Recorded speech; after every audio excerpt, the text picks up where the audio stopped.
sounds like it's going to be in that order of events. So. Right?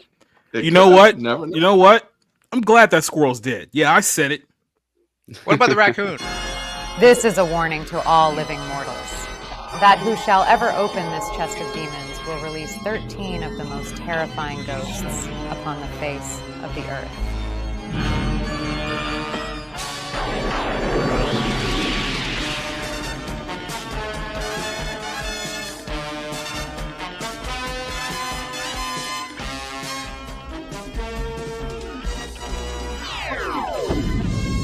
Okay, cut it. This isn't going to work. Let's try some nostalgia bait. It's finally strange. You looking at the leafy rain. I can't settle in bed. Or have you picked your target yet? It's empty. Got your dog bite. It's empty.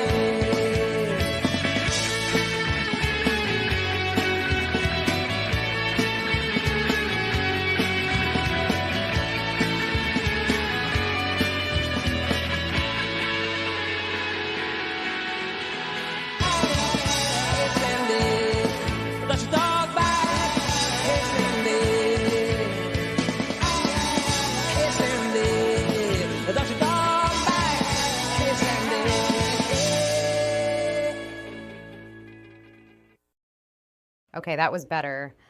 But let's try something a bit more cinematic. Hey, where my broken arrows at? They try to tell us we can't fly. Like we too broken or something. I mean, I'd rather let them know. Balls up. Hold up. My squad about to roll up. Hold up. My squad about to roll up. Broken arrows. Get them balls up. Get them balls up. Get them balls up. Get them balls up. Hold up. My squad about to roll up. Hold up. My squad about to roll up. All the way up. Get them balls all the way up. Get them balls all the way up. Get them balls all the way up. Get them balls all the way up. Broken arrows get balls up. Sometimes I pray with my nose up. Thinking about when the world crumbles and my whole squad just goes up. Ain't gotta worry, we straight like an arrow, yeah. Ain't gotta worry about faith, nope. I'm on that straight and the narrow, yeah. I just go straight like an arrow, yeah. Yeah, that's the shit I like. Let's start the Barroom podcast. Take it away, Jacob. Hello, ladies and gentlemen.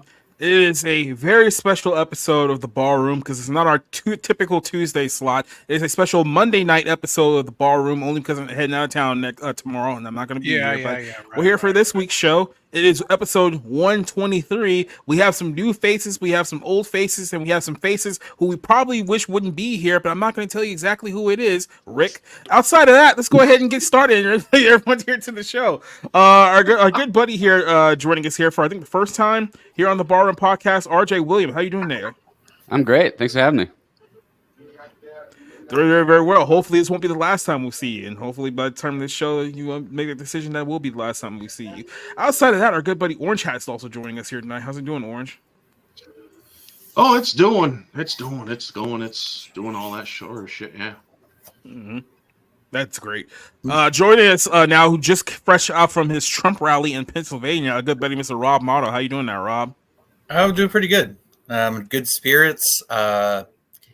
I really wasn't expecting it to be that fun, or entertaining, but it was a lot of fun, and surprisingly, it was actually kind of moving at different moments, and there was a lot of love, and which is not the narrative that's been played about Trump rallies since 2016. I mean, it's like there's dangerous people here, and like people are getting hurt, and it's like there's literally guys, it's not Detroit, okay? Calm down.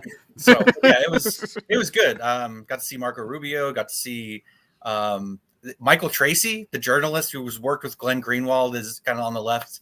I mean, I talked with him more when I was a Bernie supporter, but he was in my row. Not just he wasn't there, he was in my room. It was very weird. So it was fun. It was like getting out because I don't ever go anywhere. So yeah, it was just a lot of stimulation and it was a good time. Nice. Also joining us here, someone who I can't wait to stop making the same stupid joke about how much Kamal's gonna win by. So everybody, Rick, how you doing tonight? I'm doing well. You know, I've got my my mug here that I got at Trump Burger. So the burgers were actually good, and I was treated quite well, despite being the only Mexican in the entire establishment. So yeah, I'm just excited for all of this to end, and I'll be packing my bags for if Trump wins when I get deported. So that's all fun. Well, don't give us any more reasons to vote for Trump. I think we're sold well enough here on our show. Yeah. Also, a good buddy Cider's here. How you doing, tonight, Cider? I'm high. Yeah, you know someone who was not hello. today. Hi. Surprisingly, you know someone What? who was not high I today. wasn't paying Surprisingly, attention. It's our buddy Rob. Rob was not high today. He was sober all day. He probably had the best day of his entire life. What does that tell you there, Rob? I don't know. My internet actually cut out, so I actually didn't hear anything you said. But I assume this has to do with my not imbibing. I don't know what the word is. So, whatever. I had a good day. We're talking about your sobriety. Yeah. So yeah, and that's it makes sense if you do something multiple times a day, every day. The effect lessens over time. So take those breaks, kids. Yeah, take all the breaks there. That's all I'll say. Yeah, we are here live tonight on YouTube. We're here on Twitch. We're here on Rumble and a few other platforms that you guys can find us at the moment. I don't know, for whatever reason, like the comics that came in before I started the show just disappeared, but I could see all the ones after the fact. But I will go ahead and introduce some of our guys joining us here tonight. Keith is watching us over on our Rumble side of things, so shout out to Keith. Christina Aguilera's attorney, for some reason, says she's the first one here. Congratulations, I guess. Vonnie is here with us here tonight. Top Dog is here with us. Top Dog answered a very simple question. I gave him a very simple answer. He said, why do you guys think that wrestling never had another boom period after the late 90s? Because it sucks. That's really just a straightforward answer.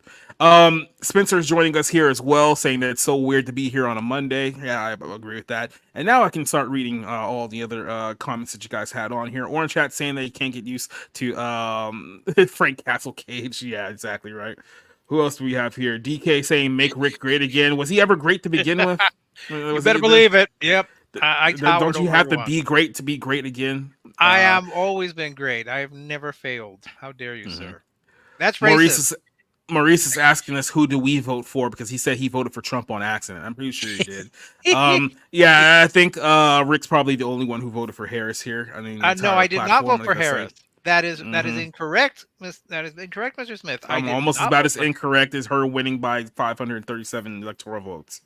Well, I mean, I think she has a good shot of winning like Texas, and I understand she'll also carry like Kansas and South Carolina. So, yeah, I mean, and Iowa, right? Iowa, too. Iowa. That's right. Now you have to remember, I am a devoted MSNBC viewer, so I always get the most accurate and correct information from the most reliable news source, MSNBC. So that's how I know that she's going to sweep. It's almost as if the exact opposite of what you said was true. But Cider has a nice little gym for us. What have I done?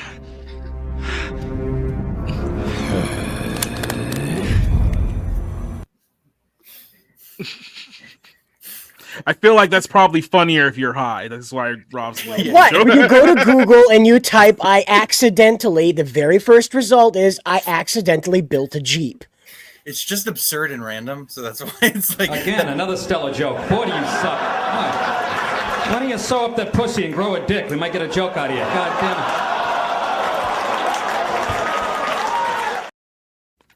damn it. Yeah. For once, I'm not responsible for the bad joke.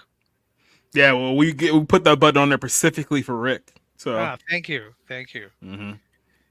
Well, I think that's about it. Our good buddy Neo Zoic isn't here with us because he normally would have the questions for us. But then again, it's probably our change of date probably screwed him up just a little bit here because he's normally here with us first thing on Tuesday, but we're here on a Monday here, so we don't have a question of the night. So does anyone else want to start with a question, or you just want to get right into it?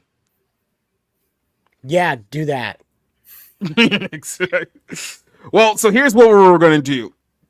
The reason why I chose this format for tonight's show is because over the last several weeks, as you guys have seen on social media, there has just been one left-wing celebrity after another, after another, after another, after another, after another, who has come out and say, you got to support Kamala Harris, because Kamala Harris is great, and she's amazing, and she's the best person on the entire whole wide world, and we're all going to die if you don't vote for her, so go vote for her. And I don't know how effective the strategy is. Technically, they're right about that one, but technically.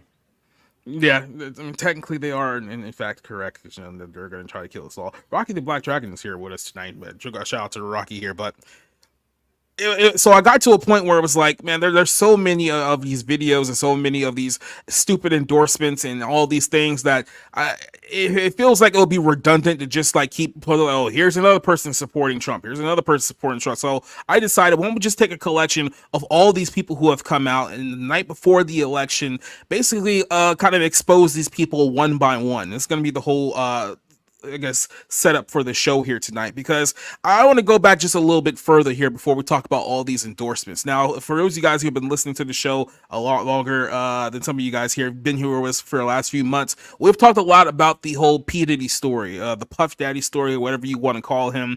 And it was basically what happened is that it got exposed, something that we weren't supposed to know about, but it got exposed that, Diddy was notorious and nefarious, depending on how you want to look at it, for hosting these parties that were be referred to as freak-off parties, where a lot of degenerate sex stuff occurred. And some of it obviously was in the gay variety, but there's also some apparently some verified footage out there of minors also being involved in this. So earlier this year, Diddy's place got raided by the FBI. His place in both LA and Miami got raided by the feds. They took a multitude of video evidence from his properties, video evidence of his freak-off parties that show a multitude of A-list stars, politicians, you name it, anyone who's in the elite of the elite who got the private invitation to these parties were all in compromising positions here, and it got co-opted by the feds. The feds have this information.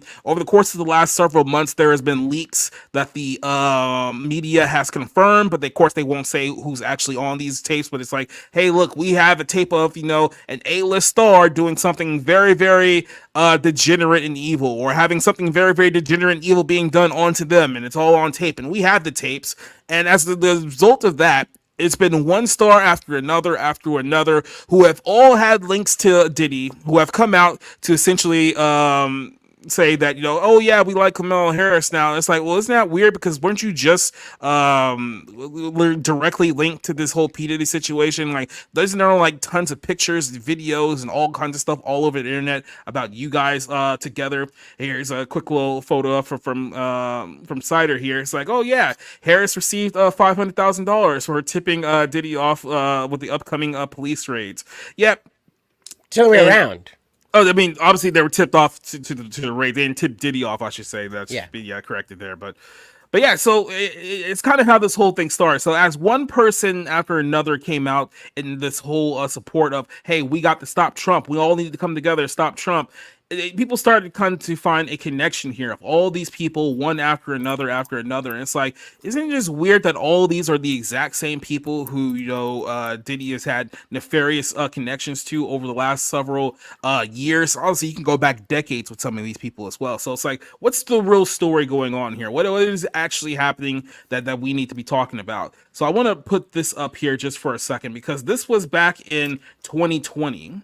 This was back in 2020, before everyone knew what was really going on. And even to that degree, we still don't know everything that's happening here. But this is what Diddy was saying against Trump 4 years ago when Biden was in charge. And keep in mind, people like to forget this. It's like Diddy has a lot of well-known connections to a lot of well-known celebrities and politicians, including Barack Obama. We'll get to that here in a second. But here's what his word against Donald Trump during the last election. And very, very interesting, because what you're going to start seeing here is you're going to start seeing a collection of people who are making the argument to you right now that they're on the moral side of justice and they're on the right side of history. That whole phrase, right?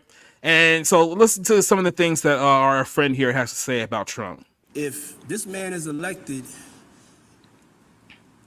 we're not standing by no more getting killed. We're not scared of anybody standing up and standing Who's by. we? We're on the verge of a race war. Yeah. Oh yeah, that Race didn't war. pass. White men like Trump need to be banished. Oh. That way of thinking is real dangerous. When you look at it, Yeah, the guy who's now on trial and being charged with having multiple rape-induced parties with men and children is now telling you that he's the one who needs to be banished because he's the one that's the bad guy. Well, we're the good guys here. I hope you guys know that. Well, okay, well we'll see how that holds up here later on in the show. we don't have no choice. You know what I'm saying? You can say what you want about Biden. I can't say I love the pick either, but hey, we got to get him in office, and then we got to hold him accountable. Yeah, so that was the whole argument from Diddy not too long ago during the last election. Now, obviously, Diddy was supposed to play a much bigger role into prying up Biden for the 2020 election, because keep in mind, he was still in the election at that point in time before he ended up getting busted by the feds and everything went haywire. And then after he's been incarcerated, that's when Kamala Harris stepped in to be the new pick of the party here. So I want to start off here with this one because there's also another interesting video here that I want to dig up. We've played it here before, but you're going to start noticing a trend, like I said here. I think I want to start this one off with RJ here, since you're our guest. You're going to start noticing a trend here that these are the people who are lecturing you as if they have any way, shape, or form the moral high ground on anything that happens in this country and in this society, and they're all in unison telling you that you need to do the right thing. So when you hear these messages from these group of people, because there's a lot of them, what's your immediate reaction? Like, what was your reaction to the past, and what's kind of your reaction to where you hear this stuff now? Oh, this is just Epstein all over again. That's what I'm thinking. Epstein and the Hunter Biden laptop. The system protecting itself. This is Merlin, by the way. Merlin just decided to join me. Yeah, no, it's the system protecting itself, the powerful protecting themselves. No surprise they would operate on blackmail, labeling you conspiracy theorist when you're onto them. That's just how this has always worked since at least going back to Kennedy.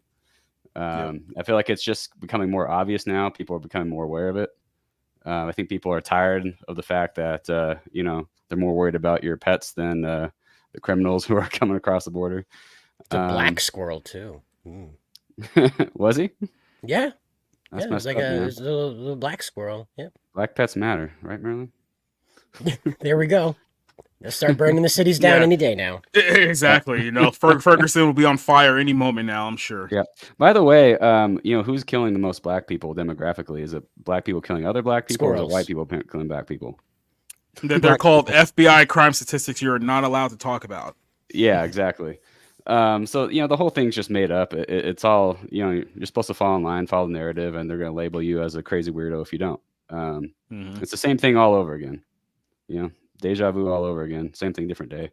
I think people are getting wise to it now. So I hope there's enough voters out there come tomorrow, or early voters who are Democrats, and late voters who are dead, also Democrats.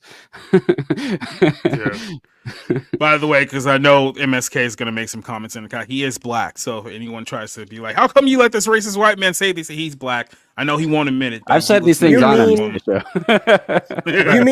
You mean the guy with the name Master Swag King is a black guy? No, no. He's one of those comic and anime black person ever. He's more anti-black than Dave Chappelle's black white supremacist. Okay. The comment though is amazing. Black people are overrated. No, it's not even overrated. He misspelled it. He put overtated, which is even funnier. Too many taters. A lot of taters. Too many taters. They are on TV a lot. He's talking about the Black Irish. They do eat a lot of taters. That's true. Yeah, exactly. Trump handed out all those French fries. He's not helping this. He's not helping this. But, so yeah, Diddy.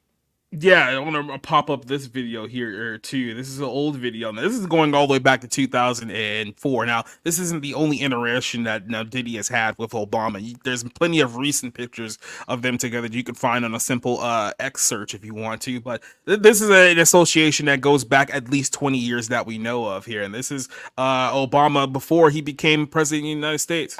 Yeah, I appreciate y'all. Thank you. And I just want to say how much I appreciate Puff Daddy for doing the kinds of work that he's doing, because he doesn't have to do this. But this is part of what is important about giving back. We applaud you, and I want to apologize for not sweating, but I do this so much. I'm so cool.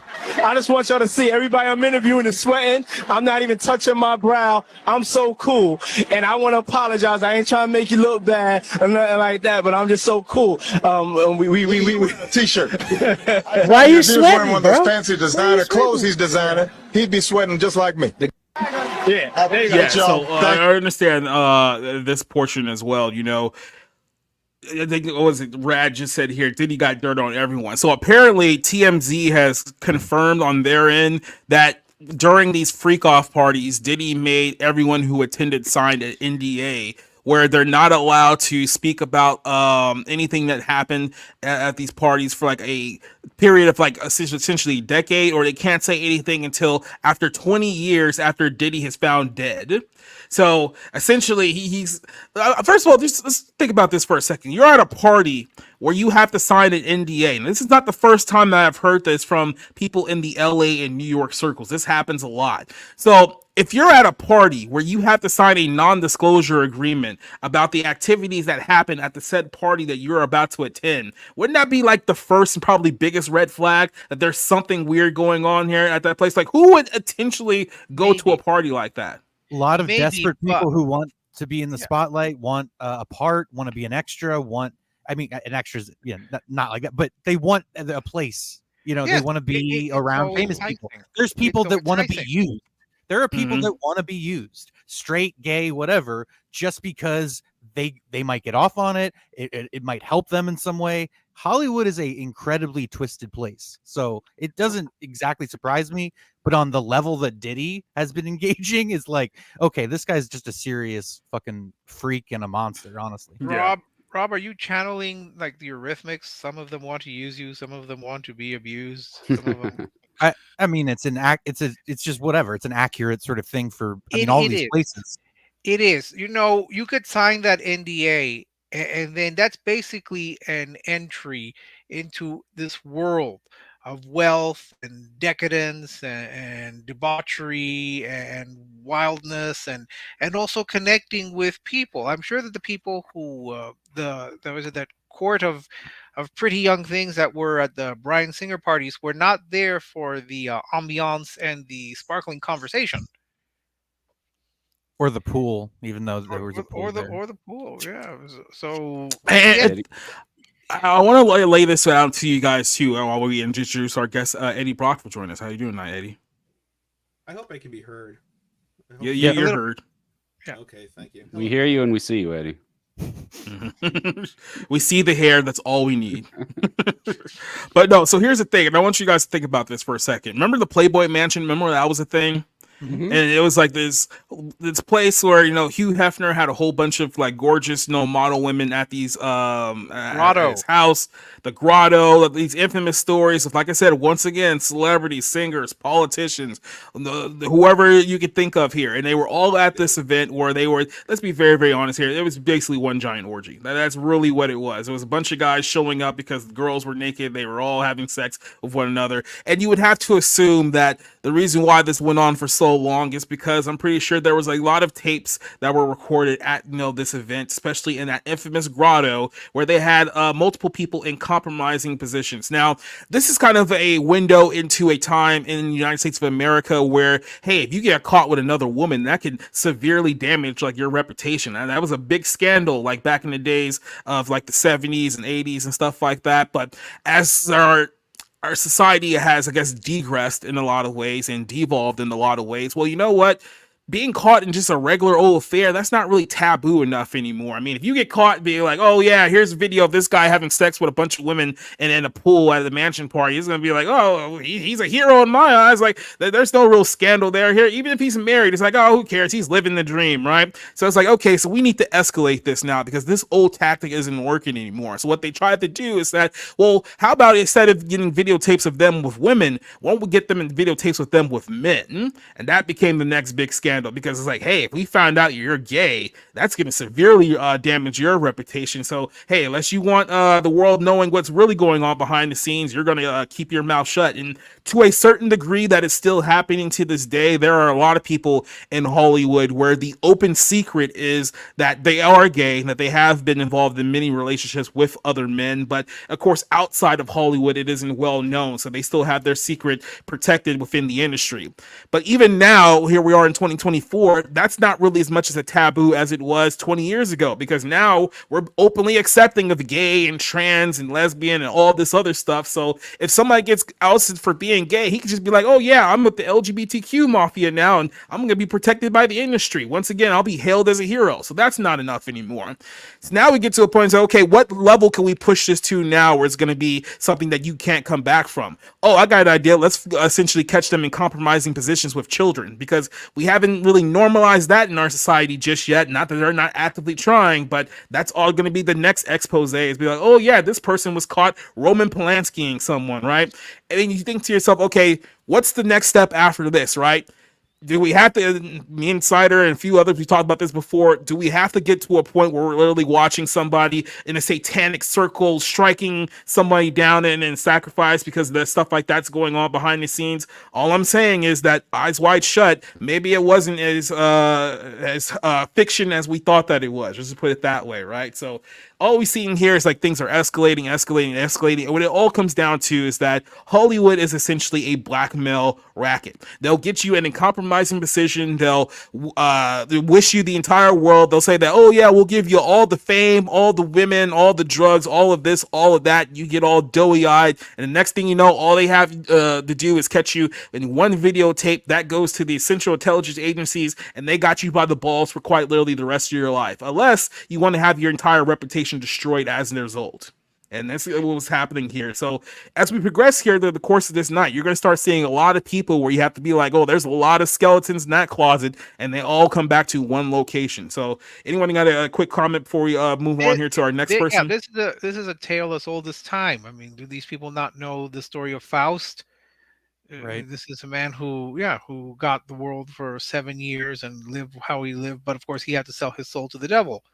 So it's basically the same thing. We're not seeing anything new, except now it's videotaped and you can, it gets downloaded. So people will always exchange their morals, what they are, for fame or fortune and everything that goes with it. Yeah, I agree. This is nothing new. I think people are just becoming more wise to it. Things are not getting worse necessarily, they're getting more obvious. And I think real quick about the I mean, just talking about leading men who might be gay, it's not that simple about it not being that taboo anymore, just because it's about the public image. This is why I think I said this for years, that Hugh Jackman I thought was in the closet, because I mean, he literally is Wolverine. He's a buff action guy in a lot of stuff. And that, whether it's fair or not, the public image of you being with a man kind of is like, oh, that kind of gets in the way of me enjoying this. And again, whether it's fair or not, it's really not for me to say. It's just how people react naturally. Well, yes, I mean, once an actor comes out of the closet and says, I'm gay, but imagine like if Leonardo like this has been a rumor that Leonardo DiCaprio has been with Lucas Haas for years, and he's just been all these young women are beards, and so it's like, and I'm not saying that couldn't be possible, especially with the rumors that he was sexually abused as a child actor.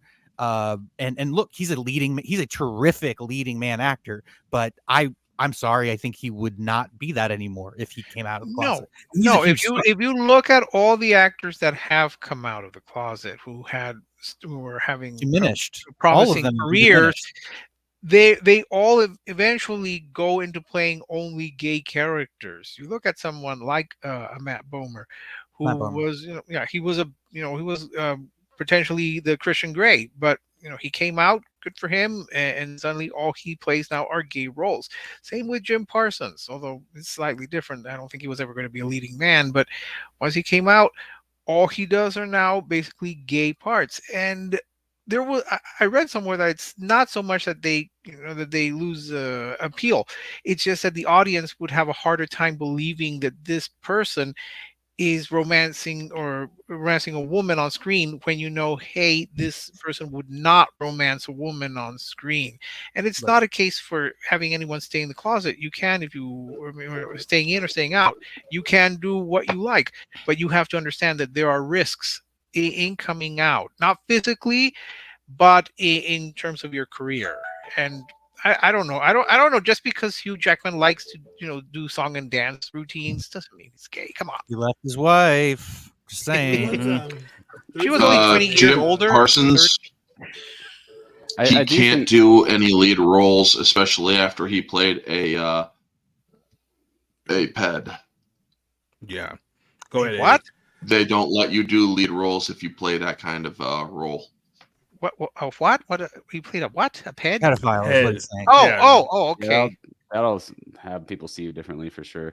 I think all these guys who play tough guys, they're all theater kids at the end of the day. They're just playing a part. I don't think any of them are actually tough guys. But if you guys saw that movie with Patrick Wilson and Elliot Page or Ellen Page, Hard Candy, if you guys have seen Hard Candy, Patrick Wilson, before he got all these roles, played a pedophile. So I mean, I understand what you're saying, because I'm sure that does impact things, but Kevin Bacon did a resurgence by playing a pedophile. Yep, I saw that movie recently too. I can't remember what it was called. The Woodsman. Yeah, the Wood. Yep, very good. Woodsman, yeah. And yeah, Patrick Wilson started in Broadway. Like, he was a musical theater star. Well, he had all those horror movies that he did. He was in Watchmen. He was in a bunch of stuff after that. So the opposite can happen. Luke Evans came out, and he's still pretty much playing actions leads because he doesn't make his sexuality the big thing. I mean, yes, he says he's gay, but he doesn't make it like his whole identity. He's an actor, and he's pretty big about separating his sex life from his career. Well, unlike other actors who kind of want to mesh the two together. Yeah. Parsons also killed his. Yeah, go let Eddie go. What's his name? What the Batman, the one who played Bane, Tom Brady? Tom Hardy. So Tom Hardy just came out with an interview saying that he had made some jokes about wanting to play gay characters, or being open to playing gay characters, and apparently it haunted him ever since then, because now he's looking for any kind of role that he can get. Now he's like saying, I don't have to play gay, I can play straight too, and I can play whatever you want. And nobody wants to hire him because he made these comments just saying that he was okay with being a gay character. I find that pretty hard. I mean, other than like being a rumor or something, because like he's in the Bike Riders this past year. I mean, I don't think he's hurting for work. He's 10-3 just came out. Well, maybe it that depends on. Apparently, Tom, a lot of stuff he got rejected. Okay. I was gonna say, because it depends on what type of work he's looking for. Like, if he's looking for like the more like more of a role that can like prop up his acting abilities rather than doing like the commercial Venom type movies, maybe that's what he's referring to there. But there's a couple of things there, and Tom Hardy's kind of an all ball character in Hollywood too, because I mean, this is the guy when he's not acting is like doing jiu-jitsu tournaments in like Vegas and stuff like that. So I mean, yeah, it's there could be a couple things happening there. I just want to go back to the days of Hugh Hefner and Rob Morrow parties. Yeah, right. You need to go with Hugh Hefner and make some more parties like he used to. Well, I think he's dead now. Yeah, so he is dead. I don't know. I mean, I don't want any like Dorothy Stratton type situations, and I don't want dead women. I remember that when Hugh Hefner was trying to sell the Playboy Mansion, one of the stipulations that he had is that whoever buys it, like they have to let him like stay there until he dies. So they literally waited for him to die before they took his property, because there's no way we're living with this old creepy man in our house. The Elvira, that's right. She came out as lesbian like a couple years ago or so. She gay. Yes. And that changed a lot of people's opinion of her. There was a huge backlash over it because people couldn't believe it. And then when it finally sank in, there was like that Taylor Swift destroy all your Elvira stuff as like you can't look at her the same way again. So No, I can because it was always a character. well, that's just it. Is that there's when you have an actor that transcends. See, gay is a protected class in the United States and the West, and so these people are sort of fairy tale characters to the public who are not like famous gays, if you will.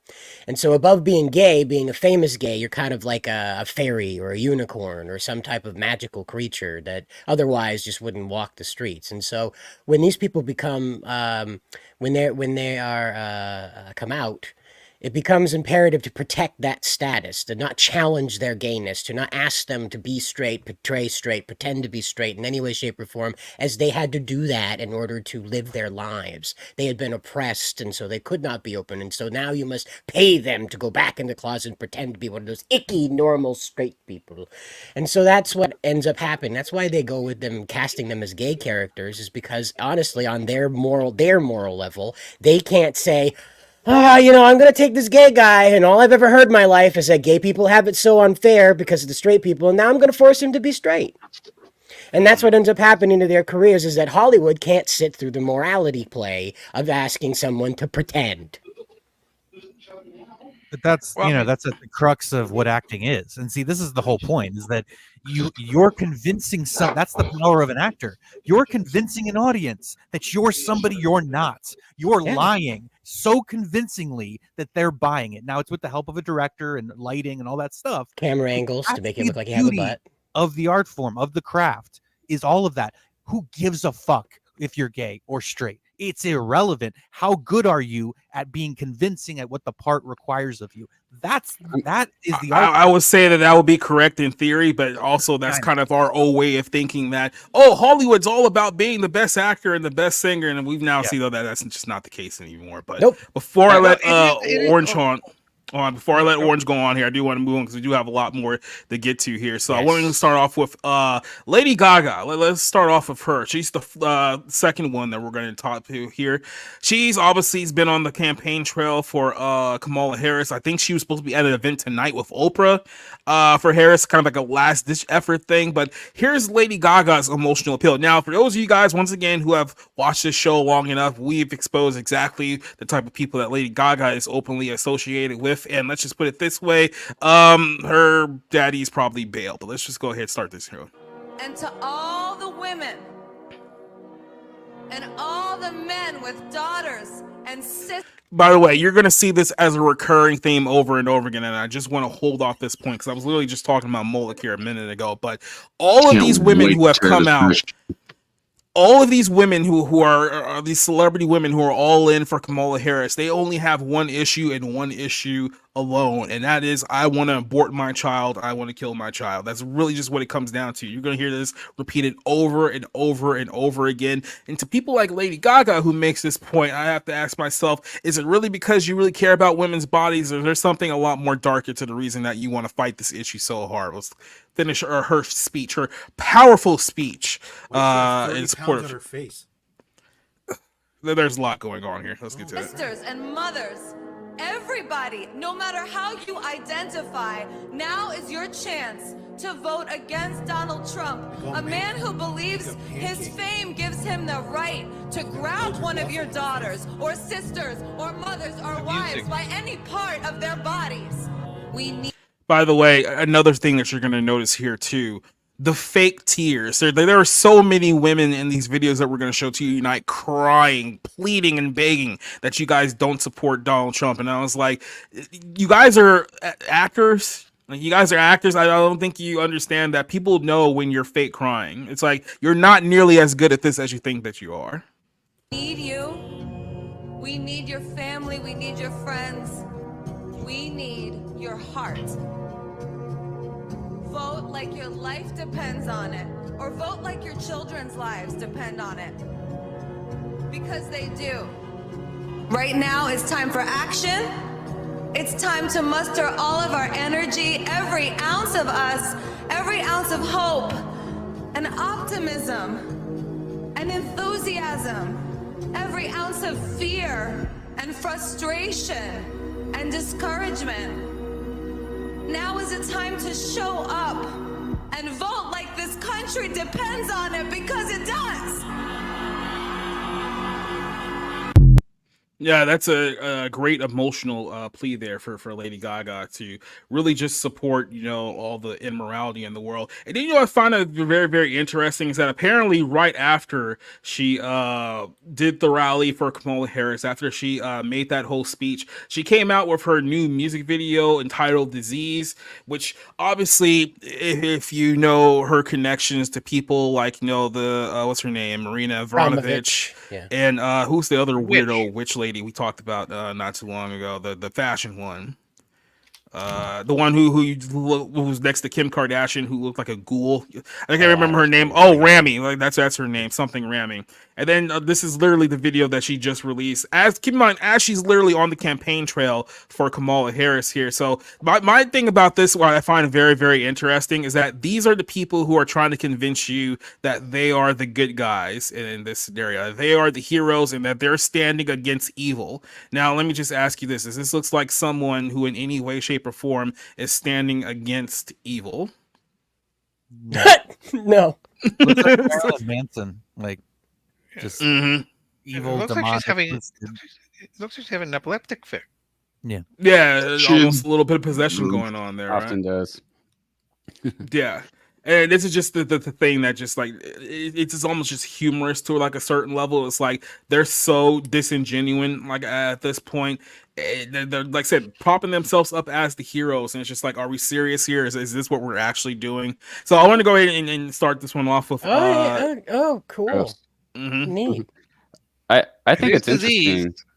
Hey guys, she wants you to vote for Kamala. So vote for Kamala, because this country depends on it. You don't want to disappoint people like this individual, do you? You don't want to be that guy. Add that on top of it, the fact that she was in. You're right.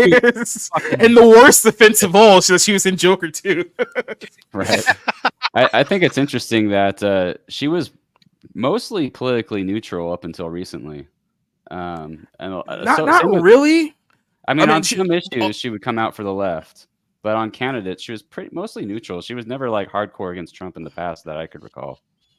I think with Lady Gaga, I mean, her whole like rise to fame in like the late 2000s was her pandering to the LGBTQ community, and that's kind of been her shtick throughout the entire way. So she's been very vocal and political on that aspect of it. And I do believe she did come out against before Hillary Clinton in the last election. Now she may have stayed silent for Biden at the time, because Biden was in 2020, but yeah. But she's been pretty politically on the left for quite some time. Well, I would expect that, but I mean, like, I remember in the Super Bowl leading up to the just post 2016 election, she was basically telling people, like, she put out a pretty positive message, like wanting to unite the country. Basically, it wasn't like other celebrities at the time, basically telling people to literally take to the streets, like Sarah Silverman told people to do. Which is interesting because none of them got charged with inciting violence. She was just smoking crack with Hunter Biden. Right. Yeah, right. But yeah, same with Cardi B. She said she would never support a political candidate, even though she was obviously on the left on a lot of issues. She did often talk about how things were too expensive, taxes were too high, and all that. But here she is, coming out for Kamala. And Kamala's so great, according to Cardi B, because she's going to put price controls on groceries, which will definitely help. It's never failed, you guys. Isn't this the former stripper who robbed men? Yeah, that's the one. Yeah, we'll get to Cardi B here because she's also on our list here too. So. Yeah, she's literally probably the worst functional retard out of anyone. Well, wait. There's Suki, right? Didn't Suki come out in favor of Kamala? Well, wasn't Suki the one that said that she was not a musician? Yes, she's not a magician. Okay. Yeah, that's right. She's a black magic woman. Oh, yeah. Exactly. Yeah.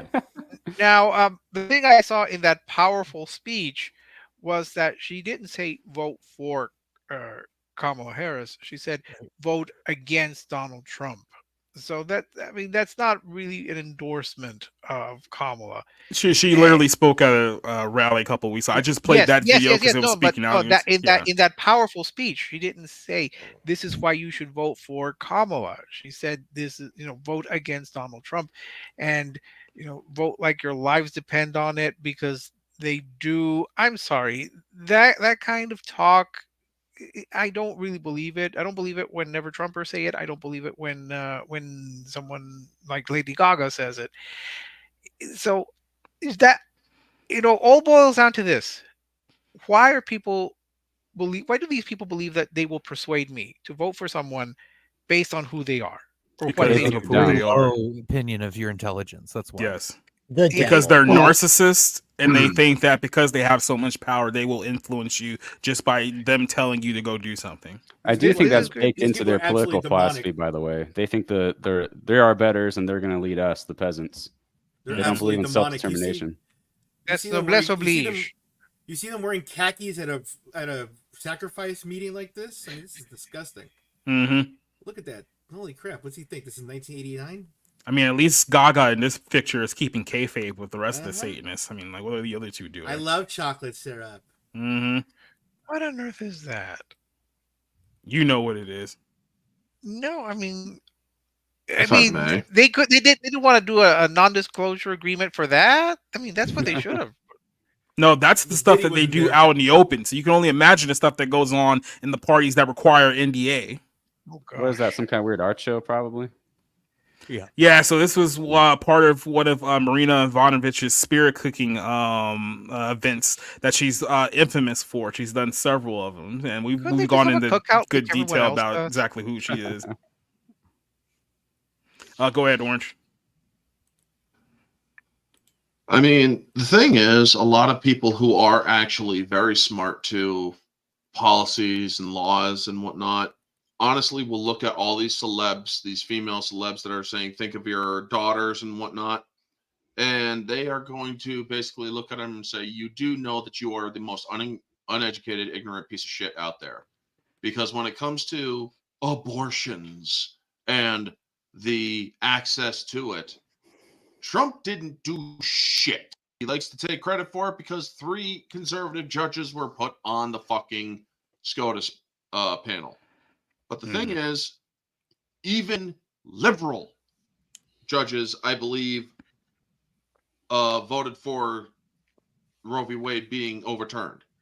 I do believe it was a 6-3, not just a 5-4. Well, if I think remember correctly. I'm sorry, just. But I'm sorry, also, the thing about Roe v. Wade, every fucking politician, whether they be right or left, are going to use abortion as a selling point. They will never codify it, even if they do get a super majority.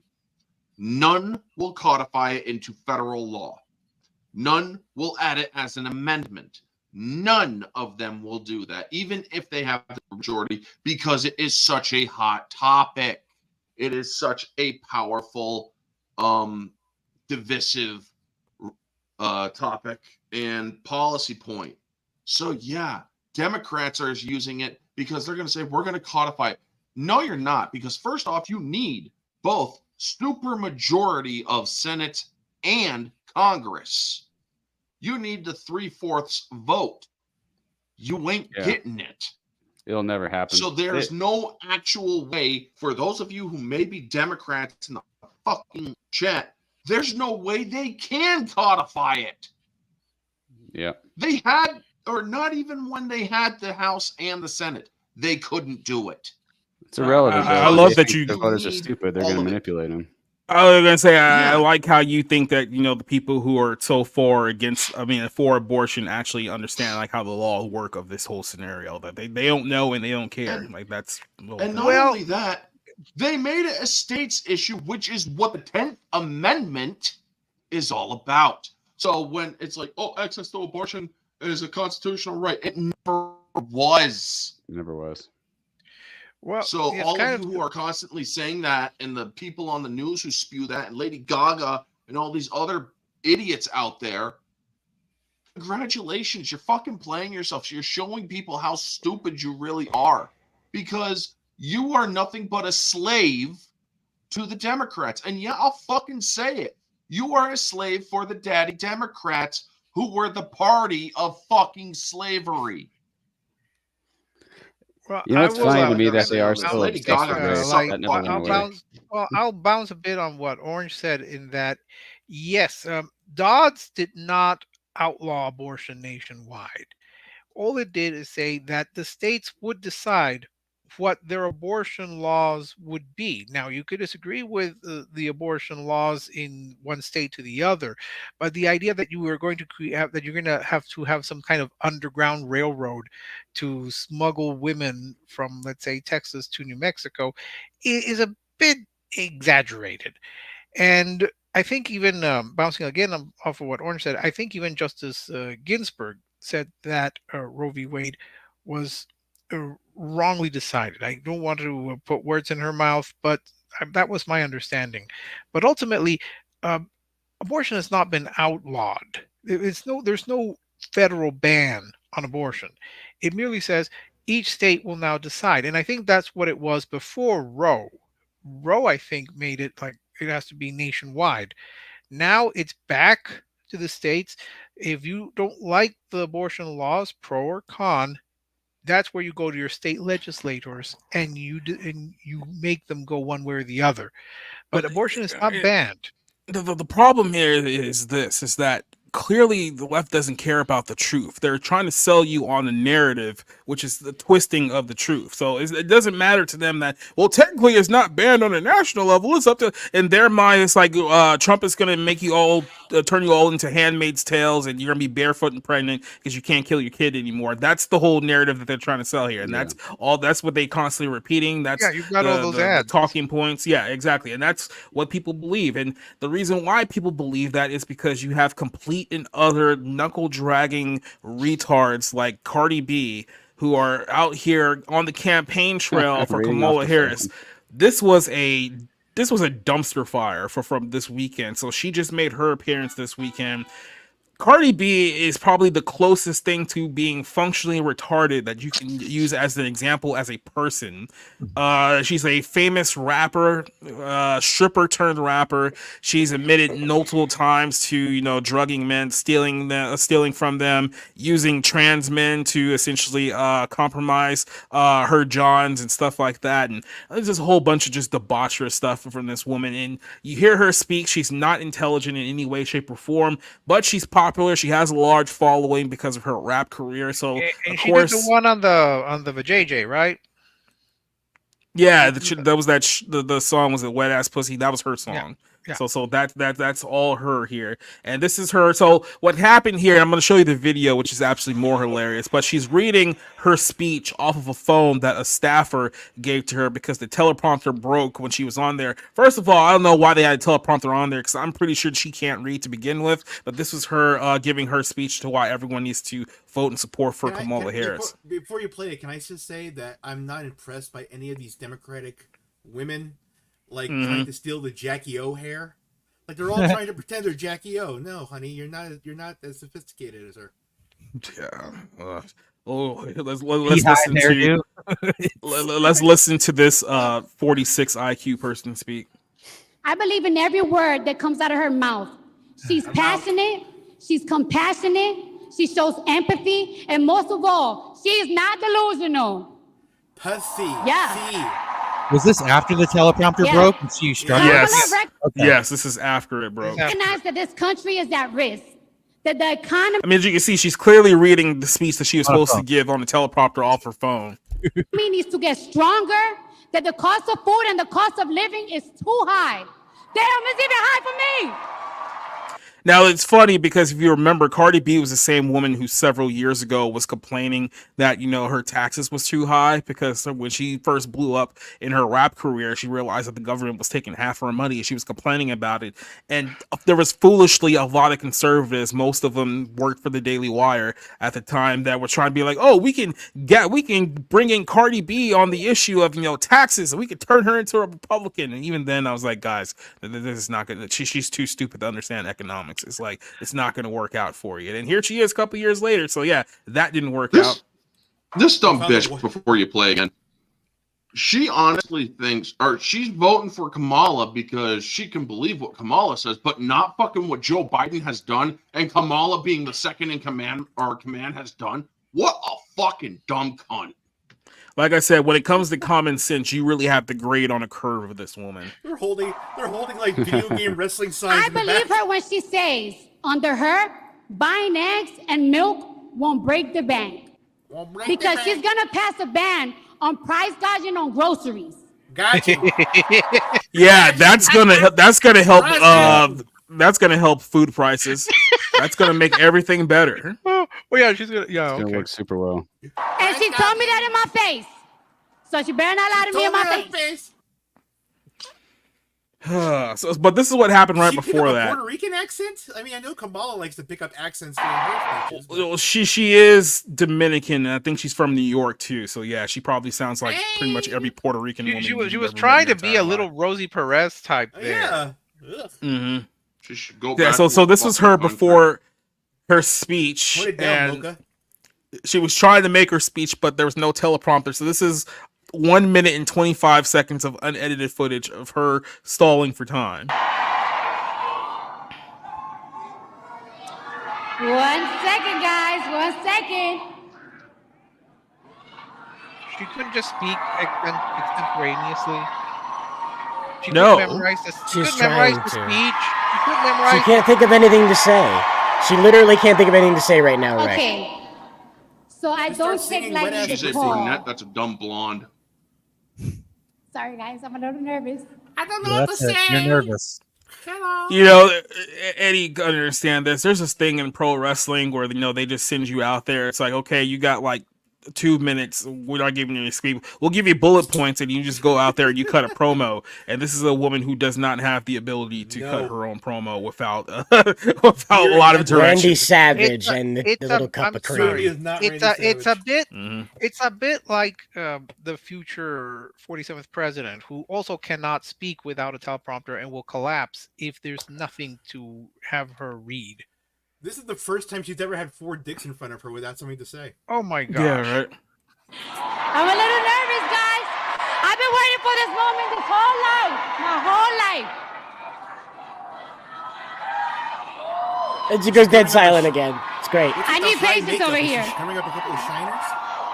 Patience, where are you, girl? Why does a dumb bitch need a fucking... And her name, I guarantee you, Patience over here. I guarantee you the handler, her name is Patience. Yeah. I guarantee you. Come on, white kid, throw that USA sign up again. Hold on. And like you don't even have the ability to kind of like stall. It's like, hey, we're down right now. Just kind of spitball here for a couple of minutes while we try to fix this problem. What does she mean? What does she mean? She's waited her whole life. Did she not vote for Hillary in 2016? She's never been to Milwaukee before. This is her first time in Milwaukee. She's waited her whole life. Oh Mhm. well, Oh. that's a long way. Well, for Cardi B, those are high goals. So. Yep. Absolutely. Hold on. How you guys doing tonight? What? Oh, hello. How you guys doing tonight? Are we ready to make history? Are we ready to make history? Are we ready to change these 4 years? No. Are we ready to change the next 8 years? Because we're going to make sure we have Kamala Harris in office for 8 years. I'm sorry. Are you really? And then somebody- in a whorehouse for 8 years. Are you ready to change these next 4 years? Confound it! Who has been the vice president for these past 4 years? I'm sorry. I mean, Joe Biden. well, yeah, he has been the vice president. Jill Because- Biden. Yes. Dual because no one responsibilities. knows- Yes. I mean, who? This is the question that people need to ask all of these people. Who has been in charge? It's not Putin. Trump. It's not Trump. I know. Believe me, I Putin. don't like Trump. But who has been in charge? It's Biden. It's Klaus Schwab. Harris. But Trump has a lot of naughty names. He says Yeah. mean things, guys. Yes, so that's we why can't we do like that. Yes, thank you. We can't have mean people saying mean things in the White House because then people around the world will go, those Americans, they're not nice. It's not like the president calling half of Americans garbage. It's not like the greatest woman ever calling about basket of deplorables. Come on. Look, but hey, calling people like Rob who go to these rallies Nazis. Come on, that's fine. When I sit here and I listen to what went on, when I listen, Europe is reporting that they have like a 70% approval rating for Kamala. Okay. Yeah. And I sit here and I think, why do we defend these people? Why do we leave Japan and Korea to deal with China all on their own? Why are we not treating Japan and Japan and Korea like we treat England and France? Why are we not showering them with praise and cooperation and cultural crossover? Because these people in Japan and Korea, over 60% of their citizenry approved of Trump. I just wanted to say that, like, I still think they went a little far when Obama was president, like when Fox News just lost their fucking mind, and Republicans did too, honestly. But I remember some of the rhetoric, I just thinking how ridiculous it was. And, while I wouldn't say I exactly agree with it, looking back, some of the stuff that's happened since then, how Obama's basically been the shadow player in the background, basically was president, while Joe Biden was fucking playing, pickleball. For 4 years, it's pretty disturbing. He was eating a lot of ice cream in he's between a there secret too. Socialist, and he hates America, and he's a Europe loving, but it's kind of true. He's kind of pig-headed. I hate what the average American stands for. I remember his comments in 2008. The people cling to their guns and religion in small towns in Pennsylvania, and I remember at the time I was like, well, they do. But I was literally 19. I was literally, it feels like a lifetime ago now, but he says it like it's a bad thing. No. I know, I get it. And you should grow over the course of your life, but there is something that Obama said that might be right. He did say, never underestimate Joe's ability to F things up. That's true. I find it interesting that the three female spokespeople, Lady Gaga, Cardi B, and Kamala Harris, all agree with President Trump. Some girls just like to get grabbed by the pussy, and some girls will just let you do it. Yeah. Have you seen the clip of Harris's husband saying, "Oh yeah, she got her head down." That's and not went my to maid. work." No, it wasn't the nanny, honey. I swear. I'm not going there. I made a that clip of the Avengers coming out again and chilling for the Democrats. As if that's not old and tired. I made a little video.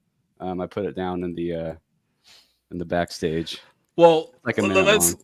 Let's get to this one here real quick, because this is actually a good segue here, because I know Cider has a video of this too. So let's actually talk about our good. Oh yeah, sorry, it was RJ had it on here, but let me go ahead and put this video up for our good buddy of the Avengers, because they just released a new video. However, I want to show you guys the old video first, because I'll need to show you guys the one. They did it again. They did again. So the one that they hold on, Cider. The one that they just put out was the one that they did again. This is from 2016. They already tried this 8 years ago, and it failed 8 years ago. So let's refresh your guys' memory here. These are the Avengers and a few other celebrities coming together in 2016 to tell everyone to not vote for Donald Trump. Spoiler alert: it didn't work. Tuesday, November 8th, this country will make one of the most important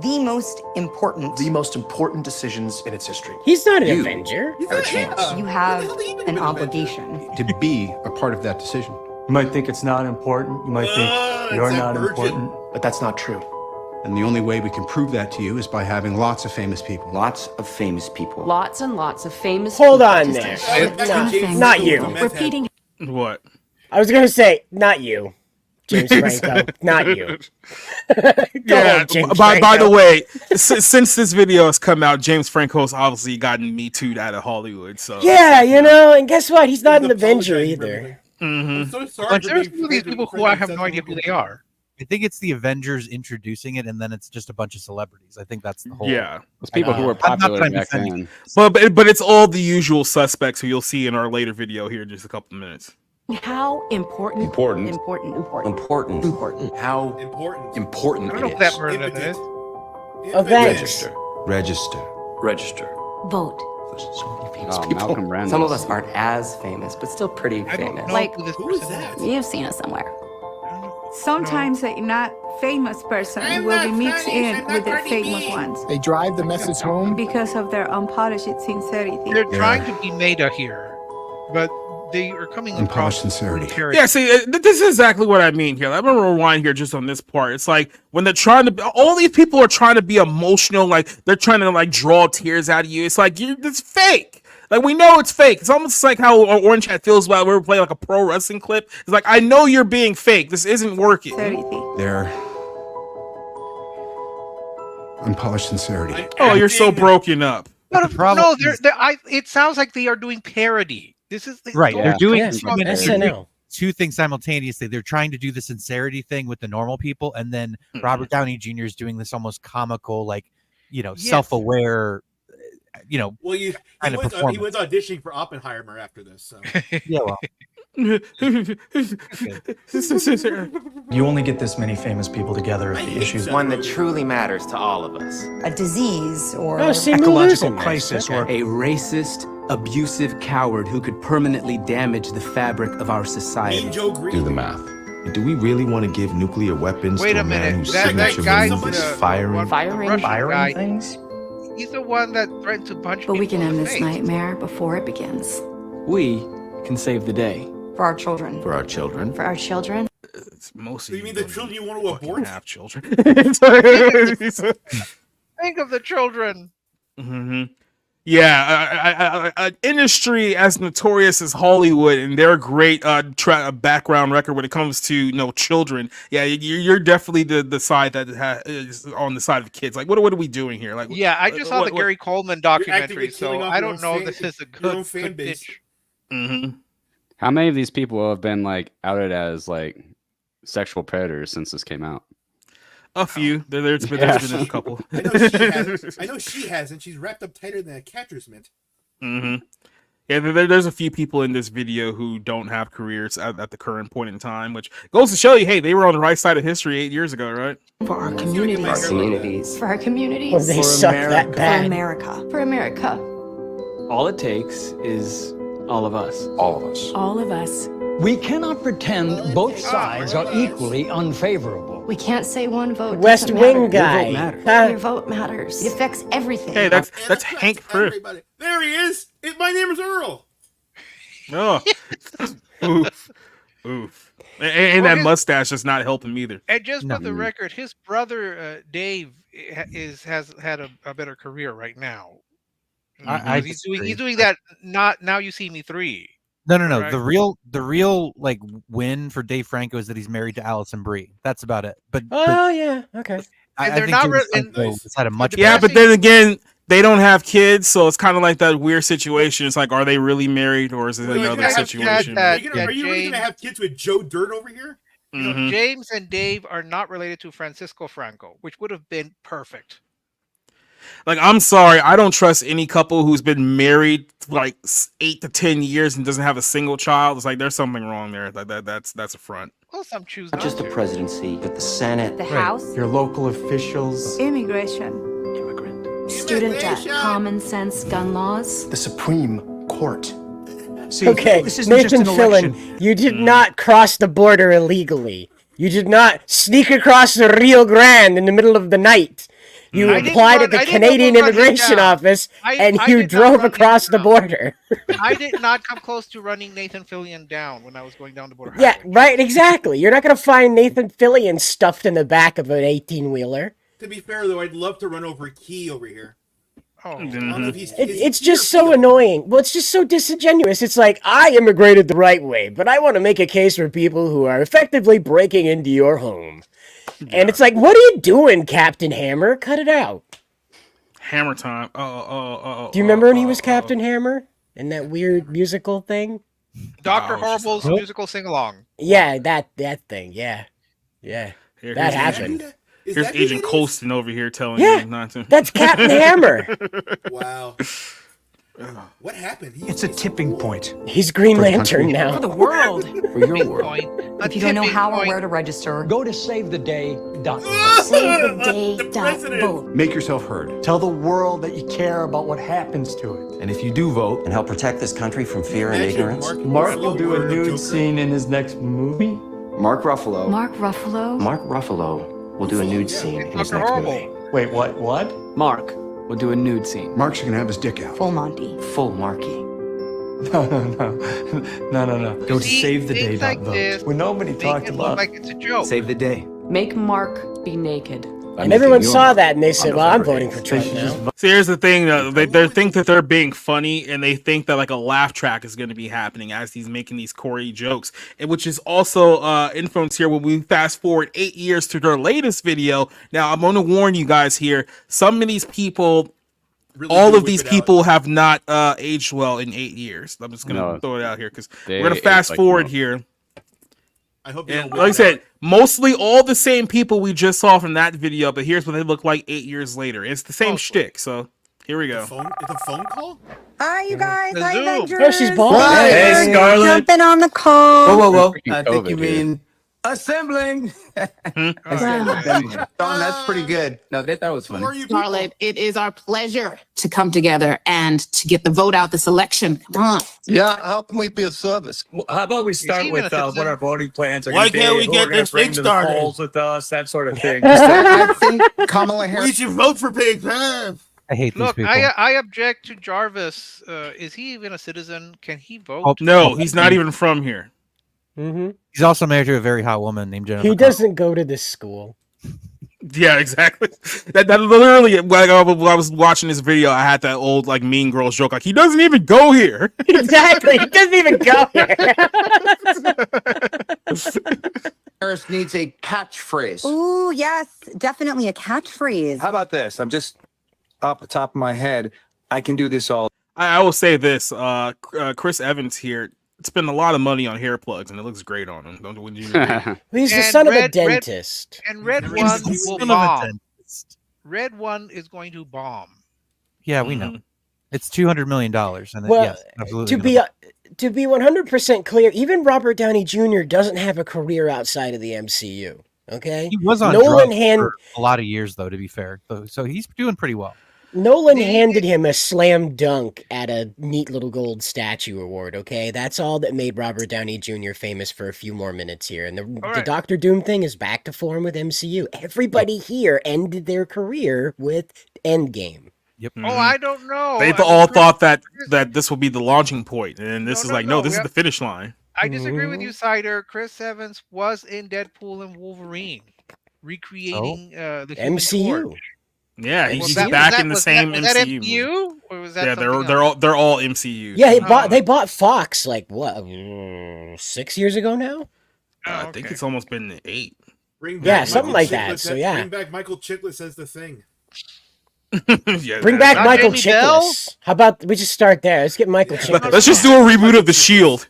Let's just do a Yeah, but reboot with of the thing, it's Ben Grimm. It's Ben Grimm doing the Shield. He's a corrupt.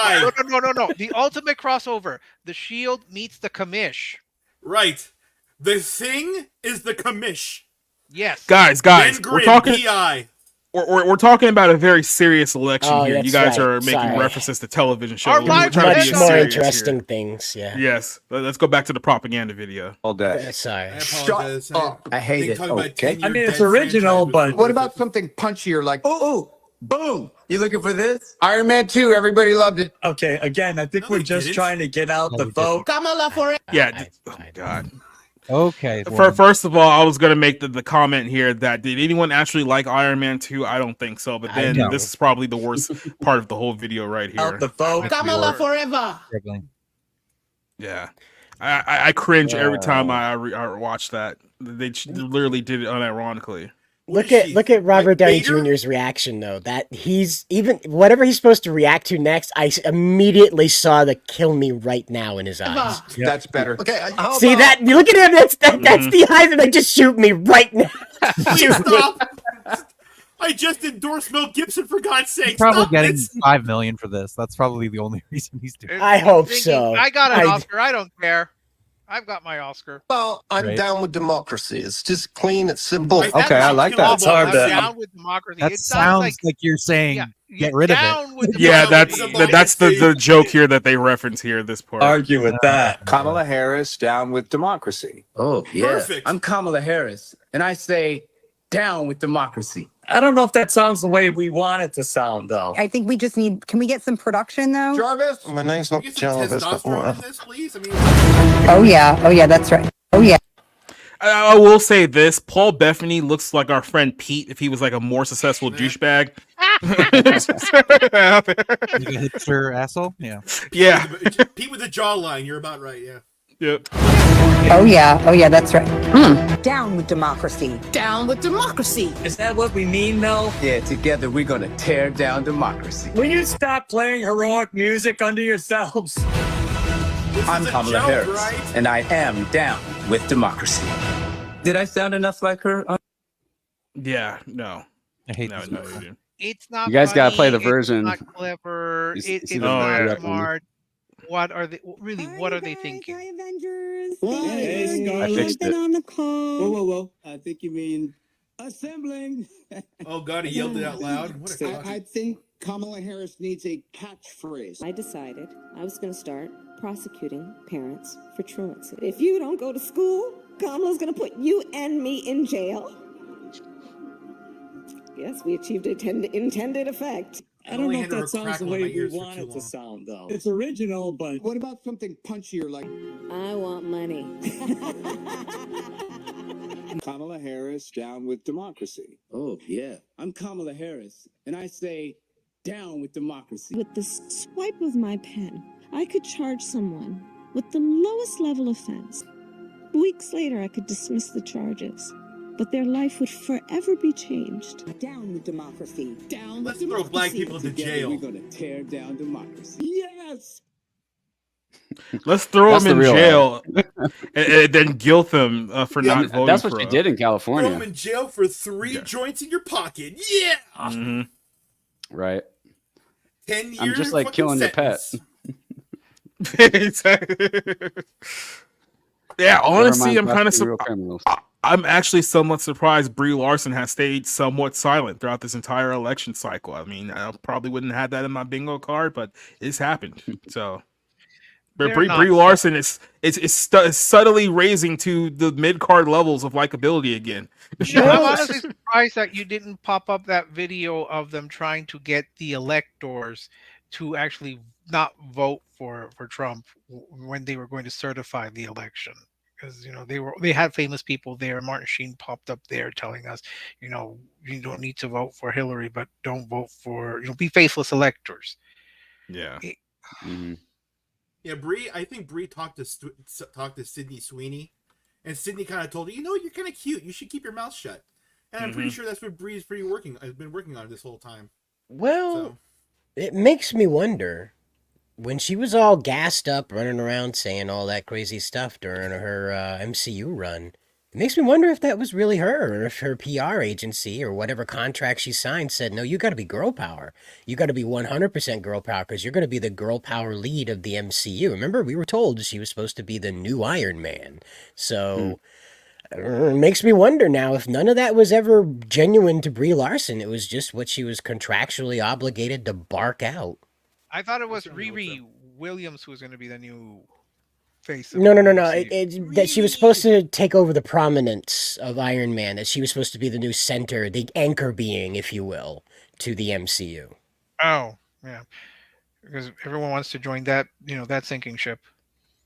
Well, Henry Cavill apparently is, so. I do want to hop over to our next one, but I know RJ might have to hop off here. So I want to go ahead and give you guys the shine here because, yeah, you are our guest here and hopefully have you back for another episode. And we're glad for your contribution here because I did not have that edited version of the Avengers thing, which seems far more funnier because it's actually real than the actual one that they did. So, yeah, that's a lot better. But go ahead and tell people where they can find your channel, your stuff, social media. Let everyone know where they can find you. Sure. Thanks for having me on. So yeah, I'm RJ William, and I've got a comic book coming out pretty soon on Fund My Comic. It's going to be called Call Sign Orion. It's edited by Mike Barron. It's going to be drawn by Luke Stone. I've got some work here up on my Twitter page. Let me go ahead and share that with you real quick. Sorry, I should have had that prepped. No. All right. Rather than do that, I'm just going to share my a link to my Substack there. And if you don't mind, I'll go out sharing my trailer. I think that'll be a little easier to share in here in the studio. But yeah, you could subscribe to my Substack. If you do, you will get a free pop socket. The pop sockets look like this. They're pretty shiny and eye-catching. This is the original version of Orion here. You get a free pop socket. Post this on social media. Tag me in it. You'll get a 20% discount on the book. Also, currently, I'm collaborating with my friend Lisa Foyles, who you may recognize from All That and Malcolm in the Middle. I'm currently wearing her merch. This is her cat, Kevin. She's got a podcast called Temperamental on YouTube and Spotify. This is her character, Lena Riley. You get a trading card. It's on Fund My Comic right now. You get her to sign it. Signed trading card by Lisa Foyles. There's her picture with her socials there. And I'm going to go ahead and... Where'd it go? There it is. I'm going to go ahead and go out with my trailer here. Any second, it's going to pop up. I say this. Can I say I absolutely like the waiter's painting? Oh, there it is. It's buffering. There it is. Assembling. Is it playing? Oh yeah, that's not it. Yeah, Oh, It's there in the we go. backstage area. Yeah. It's weird because it has a Oh, there it double is. up on my end, so this should be it here.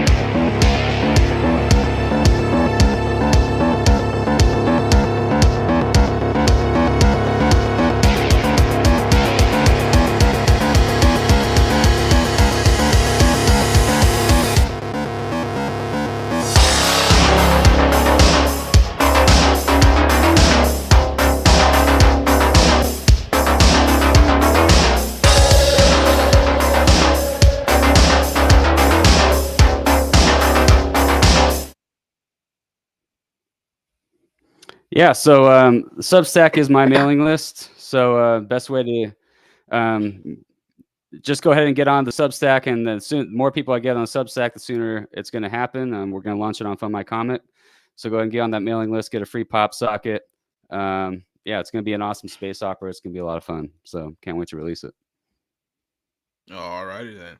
Well, glad to have you on here. Hopefully, we can have you back soon. Yeah, look forward to it. Thanks for having me. Can I say that I absolutely love the waiter's dancing painting you have in the background? Waiters dancing? Yeah, the two waiters. I've had that painting that you have with the two people holding. Oh, the dancing couple. I kind of missed it there. Yeah, I forgot. Is it the Target exclusive, or is it like... right?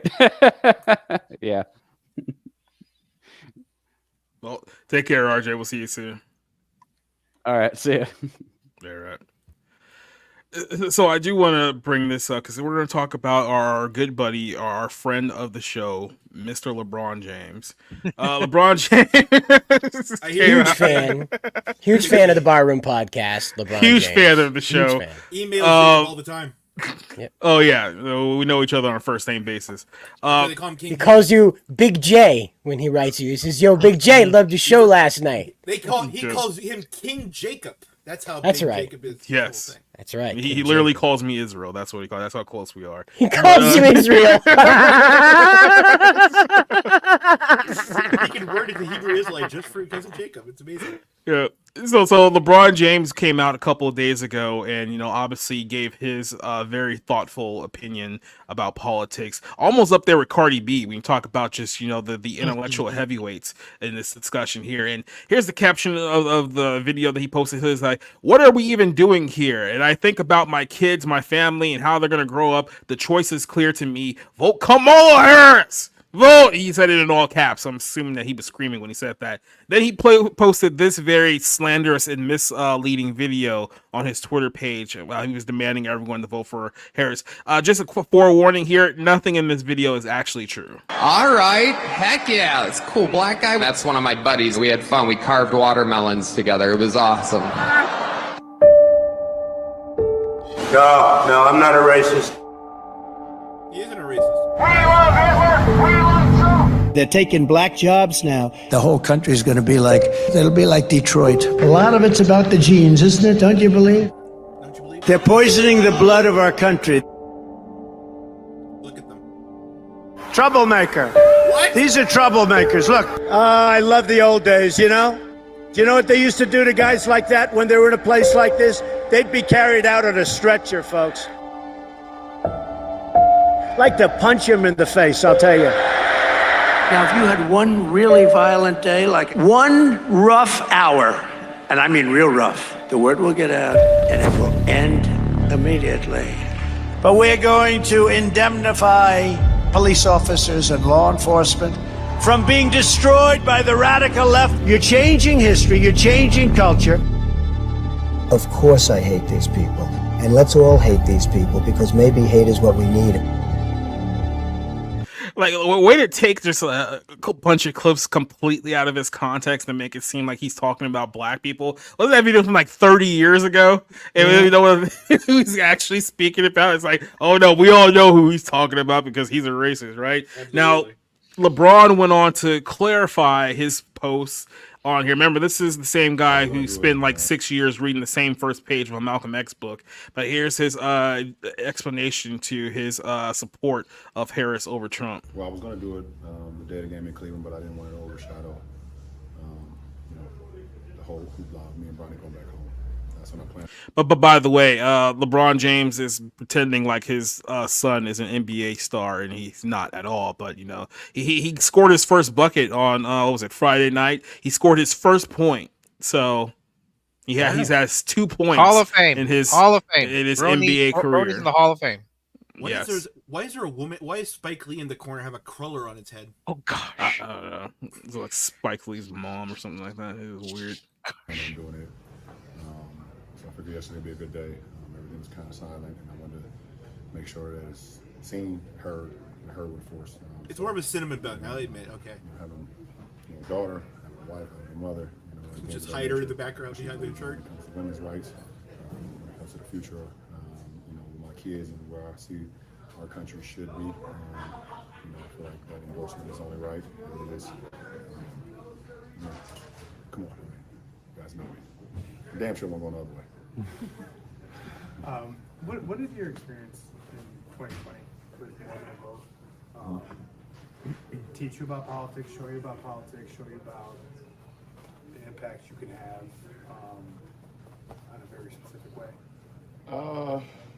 Well, I mean, it all started with the shut up and dribble thing, obviously, and to be able to be in a position where you can have some influence, and you have a lot of people who who want to be in a position to have influence as well, to be able to speak outside of their realm, if it's sports or if it's it was his son trying to lay out bucket, and that's what broke in the background. Movies, whatever it is, whatever the industry is. Okay, he's just rambling on. Like the one thing I'll give Democrats credit for, they love to filibuster normal conversations. He spoke for like a minute and a half and said absolutely nothing in that entire time period. It's just a marvel at what they can do here. But he's claiming that this all started with shut up and dribble. Probably not. This probably all started with the Diddy Party stuff because as you can see here in multiple photos and videos here. Now, look, I'll say this just for accountability's sake. A lot of people are. When this photo went viral, everyone was like, okay, clearly this is not really LeBron James. This is just, AI or some kind of Photoshop. as time has gone on, people have started to say very, very quietly that, oh no, this is AI, this is a Photoshop. So at this point, we generally do not know if this is Photoshop or not. I think we all are under the assumption. I think we all hope in our hearts that this is not real. But all I can say is that we don't know, because we do know this for certain, that LeBron James and Diddy go way, way back. They have had a relationship for many, many years. There are many videos and photos of them together, especially at parties. So here is LeBron James partying with Diddy at one of his little private get-togethers, and you can see just how great friends Diddy and LeBron James are together.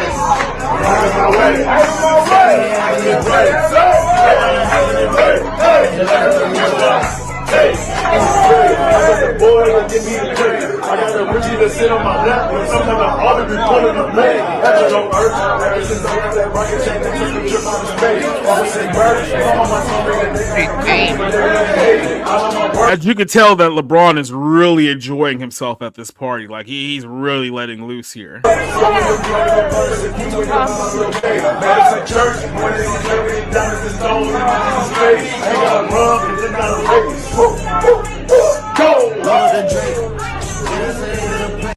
And then, of course, LeBron made this infamous declaration not that long ago, talking about, the infamous Diddy parties, and we all know the clip now. Hey, everybody know ain't no party like a Diddy party, so. Yeah, that's what's up. Yeah. And you about to just turn around and vibe. Check out these boys you're gonna be hanging with. And Bron, me, when this is done, we gonna drink a couple of bottles of the most. We got a couple of pandas behind us. Wine. Great. Please. Well, know, we got an idea. We saw House Party, so we got an idea of what goes on. Especially with that terrible shirt he was wearing. So holy crap. All that I have to say here is that we're all just under the assumption that for two individuals who know each other as well as they do, that I'm pretty sure LeBron James had absolutely no idea what was going on behind closed doors at those parties that he probably attended frequently with his best friend on a first name basis, P. Diddy. I'm pretty sure he had no idea about child stars being raped or guys having sex with other guys. I'm pretty sure he was not one of the guys who were having sex with. I'm pretty sure that's not what happened. I'm curious. If we ever asked LeBron James, I have read the autobiography of Malcolm X, and I would like to ask LeBron, who has obviously read it as well, what he thinks of the brother minister thinking that women become lesbians because men reject them, which is what Malcolm thought.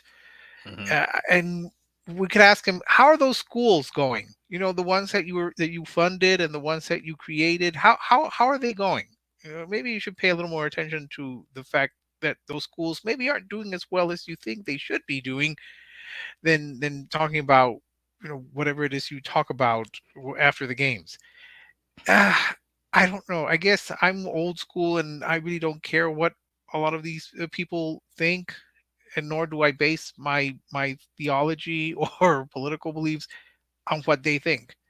But obviously they think that they're important. But really, I'm just curious. Someone needs to ask LeBron what he thinks about certain sections of the Brother Minister's book, which is a good book, by the way. It came close to making me a revolutionary.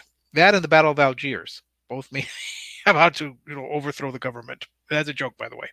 I never want to overthrow the government. Not only have you endorsed Hitler, but you've now endorsed Malcolm X, which is basically the black side of Hitler. So you're not beating the allegations. I endorse the movie Malcolm X. I endorse the movie, which has a criterion. Look, I actually like Malcolm X because, I don't know. To me, he was a lot more real with the situation. He got. Now he was foolish not to sort of be a little more wary of the Nation of Islam, who had him assassinated, but. Allegedly, somebody would have killed Malcolm X. No, it's not allegedly. If you ask Louis Farrakhan, he makes it very, very clear they killed Malcolm X. Well, that's what happens. Look, that's all I've seen. I haven't really read into the history, but I've seen Spike Lee's movie, which of course makes me an informed party. But so I don't know. Somebody was going to kill him anyway, just like Fred Hampton and the Black Panther Party and what the FBI did. And it's like when you challenge the power structure, especially, I don't know, in the 1960s, it's probably not going to end well for you. I mean, even Martin Luther King Jr. obviously had that happen to him, where they couldn't find them guilty at the time, but I think there was a civil trial which did. So government's always going to try to fuck shit up however they can. For what it is, Malcolm X would have taken, if Malcolm X had heard about any of these Diddy parties or any of this stuff. Malcolm X would have been the first one to take both LeBron James and Sean Combs into the middle of the street and make sure that we brought back lynching in America. So, like, Malcolm X would have taken care of this a long time ago. Like, this did not work with Malcolm X. So, love you, brother. No. But again, I have no objection to LeBron James speaking his mind.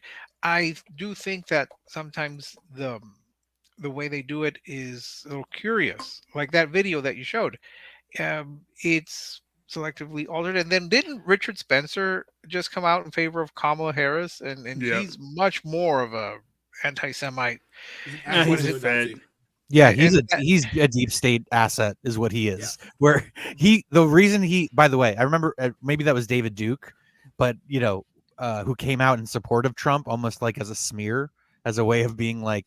But I think the last election he voted Richard. Is that who we're talking? Richard Spencer? Yes. Yeah, he I think voted for Hillary in 2016. Yeah. So. Yeah, because you have to remember, for them. They're big into anti-Semitism. Him and that Nick Fuentes guy, they both don't. He's like another Trump. one. Yeah, they don't like Trump because he's more he's closer to Israel than he is to their destruction. But this is the thing: is Trump is a moderate on so much policy, and this is the thing: is like he was great on foreign policy. I'm not saying he's perfect, and I fucking hate that he has Mike Pompeo still associated with this fucking campaign. I hate the CIA. I hate Mike Pompeo. That irks me to no end. But he did a great job staying out of the conflicts, playing it well, playing it smart. The Middle East was kind of held together at the time. I mean, there's always stuff going on, so it's almost never going to be true. One of the few positives was what they call the Abraham Accords. That was one of the few positives that Trump can correctly point to happened under his administration. And I say this as someone who've never voted for him and who never liked him. That and the fact that for an anti-Semite, for someone who allegedly hates Jews, the man recognized Jerusalem as the capital of Israel, which no administration had done before, Republican or Democrat. He put an embassy there. And I mean, that's pretty much saying we're sticking our flag in and planting it, and go ahead and threaten it. So it was. I mean, look, I'm really not a fan of Israel, and just as a symbolic presidential gesture, that was awesome. Yeah, but do keep telling me that Trump is the anti-Semite who wants to kill the Jews. Yeah, keep telling me that. And the only war that he started was literally blowing up the one important person in ISIS, and was targeted specifically for that one guy. Who was his mentor? His mentor was Roy Cohn. Yeah, I saw The Apprentice. That man is. He's incredibly Jewish, or was. He's dead now. But it's like I saw The Apprentice. He's a New Yorker. You cannot survive in New York and be an anti-Semite. Let's just be real. You know what I mean? Or like Wall Street. Seriously. Yeah. So again, you don't need to re-edit things and change them. Just like this whole Trump allegedly said that Nazis are very fine people. He never said that, and people to this day still believe that. And you can show them the tape, and he clearly says that I'm not talking about the neo-Nazis or skinheads because they should be totally condemned. But who also propped up that line not too long ago? Our good buddy Barack Obama, who did it at a event in Michigan, saying that exact same line. You know who also was there at that event in Michigan? Our other good friend Eminem. Now imagine this. Imagine being in a world where Eminem, who, if you know him long enough as we've known him, to be on a campaign trail for a female presidential candidate. This is how far we've come. This is how far circle we've come. But this is Mr. Eminem, who let's just say there's a few instances of some shady things, no pun intended, involved with his past. But this is Eminem's pitch to get you to not vote for Donald Trump. What up, though? So look, I wrote down a few things I wanted to say. I love you too. Thank you. Unlike Cardi B, you have to read it off the phone. I'm here tonight for a couple of important reasons. As most of you know, the city of Detroit and the whole state of Michigan mean a lot to me. And going into this election, the spotlight is on us more than ever, and I think it's important to use your voice. So I'm encouraging everybody to get out and vote, please. I also think that people shouldn't be afraid to express their opinions. And I don't think anyone wants an America where people are worried about retribution or what people will do if you make your opinion known. Who's doing that, Mr. Marshall? Who's the one? Have you guys seen these commercials on YouTube? The last couple of weeks, there's been these commercials on YouTube that have been playing, saying that, hey, your voting record is public, so your friends and family will know if you voted in this election or not. So you better go out there and vote, because you don't want your friends and family to find out that you didn't vote in this election and be ostracized now, do you? They've been playing this nonstop over the last couple of weeks. So let me ask you again, Mr. Matters, who is the one more likely to have retribution based on political opinions? Is that our side? Is that your side? Just asking. You're bleeding too. I think Vice President Harris supports a future for this country where these freedoms and many others will be protected and upheld. Are you making the argument that somehow Kamala Harris is for freedom of speech? Is that what you're saying here? Does he remember that he did an entire song dissing Tipper Gore, who was literally the person driving the whole censorship, particularly in rap music in the 1990s? Does he remember that? Do you remember whose party that was? He doesn't know who Tipper Gore is. Mm-hmm. What's his name? Dee Snider was there, and he's thinking. And here to tell you much more about that, Same way he does. President Barack Obama. Wow. That guy. Yeah, bring him out. Yeah, so that was his big glowing endorsement of the Harris campaign. Is here's Obama. So you know what Obama did as a result of this? He started rapping Eminem songs. Did you guys catch this one from a couple of weeks back? Oh God, no. No, I'm sorry, Mama. My palms are sweating. I didn't mean to hurt you. Knees weak. I didn't mean to make you cry, but tonight we're cleaning up my closet. Vomit on my Mom's sweater heavy. already. Mom's spaghetti. Mom, spaghetti! But on the surface, I look calm and ready. He said the name. He said the name. name. Mom, forget it. Nick. I'm having the same reaction that Billie Eilish had when she saw Eminem perform at the Oscars.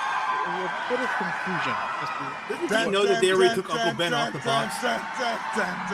Rock, please. I thought Eminem was going to be performing. I was going to jump out. We all know he wasn't going to be performing. That's why you have these people here. I mean, Eminem, to be fair to Eminem, he did look like he was walking out there reading a Hoshes video. So, I mean, there may be some... At least he wrote down the words, and he didn't need to read them off the phone. So that's a plus for. Why did Marshall Barack Mathers. Obama die? Why did Barack Obama dye his bald head? He's still trying to make it seem like he's young and hip, just like he was back in 2008. He got spray painted by the NWO. Well, Eminem wasn't the only celebrity from the city of Detroit to come out and make a plea for Kamala Harris. Lizzo, the world infamous famous Lizzo, also made a plea, and she says that hey, if Kamala Harris wins, the rest of the country might look like Detroit. Don't you want the rest of the country to look like Detroit? Diana Ross and the Supreme Pizzas. They say if Kamala wins, then the whole country will be like Detroit. Okay? Proud like Detroit. Resilient like Detroit. You're saying that as if it's a positive, ma'am. Detroit is a joke around the world. To quote the American president, the numbers have nowhere to go but up. So yeah. What did we have review a movie where they had be an Airbnb in Detroit and she was held prisoner? Barbarian. Yes. Is Precious, that what right. they're really pitching here? That they want? Look, we saw that movie, and like they were scared to be out there at night. That's not a selling point. I don't know who thought that. Here's more Detroit pandering from the left. Why is she wearing the suit from the Talking Heads? You know, remember that big giant suit? Oh I yeah, thought she was wearing a shower curtain. Yeah, David Byrne. I thought she was wearing a shower curtain. This is how a bad bitch saves democracy. You hoes couldn't even spell democracy. I'm not the girl I was or used to be. Hey, Rick, are you a bad bitch? I still don't really understand what that means. Like, I understand ride or die. I understand, like what Bonnie, even Clyde. Like, I still have no idea other than like a woman who's confident and a bitch and just walks all it's over just it. more various levels of narcissism. Yeah, that's really egotistical what it comes down and to. yeah, yep. No. I've never heard that expression until today. It's all over Twitter, so you should get out more, or not. Yeah. It's just all poison. Diana, her name is Diana Ross and the Supreme Pizzas. Cassie would probably whack you for that because she loves Miss Ross. Cassie's not going to do I love anything. Supreme Pizza. That's all right. The Supremes are great, though. Great group. Yeah. Well, let's talk about another snafu. Smokey Robinson is still here. Bless his Smokey soul. Robinson has a good barbecue. It's a double negative, so it's a positive. That's probably as closest to an actual a negative plus a explanation we got negative. here. A negative times a negative equals a positive. Supreme pizzas. Yes, we can. Let's talk about Beyonce. Yes, we can. Let's talk about Beyonce here. This is a big controversy that happened a week That's ago not too, Beyonce. because Beyonce, who keep in mind is the husband of Jay-Z, who's another well-known associate. She is the husband of Jay-Z. Yes, literally. I said it. She's the husband of Jay-Z. We'll get to this. We'll get to this here in a second. You won't be laughing here in a second, but yeah, the husband of Jay-Z, and she's a well-known associate of the Diddler. That's what we're calling him out here. And there was controversy here because the reason why they got so many people in Houston to show up to this stupid rally is that they told everyone, "Hey, Beyonce is going to perform." So, of course, a whole bunch of people showed up to see Beyonce perform, and she didn't perform. This is what she said. Isn't this the same rally where the doctors didn't help the woman having a heart attack? We are so happy to be standing here on this stage with a crowd. How are you going to have Beyonce there? You don't even have the mics working. The one thing she's known for, right? Yeah. Obviously not her hair. I mean, seriously, obviously not her hair.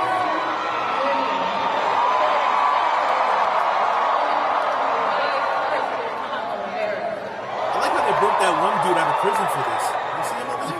A woman who pushes what this country really needs right now. Is it though? So she says that a woman is what this country really needs right now. It's like, is it though? Is that really what we need at the moment? No. Or have we had enough of women? Well, technically, hasn't Joe Biden been running this country for the past 2 years? Oh yeah, are we still going with that lie? It was Jill Biden. Jill Biden. Yes, Dr. Biden. Right. Ugh, here we go. It's impossible not to feel the energy in this room. I'm trying really hard not to have resting bitch face the whole time. The humanity. Okay, can I pause here for a second? I'm gonna rewind here just real quick. You see this black guy over here, the one that I'm circling here? Right. Pay attention to his facial expressions as Beyonce is talking. The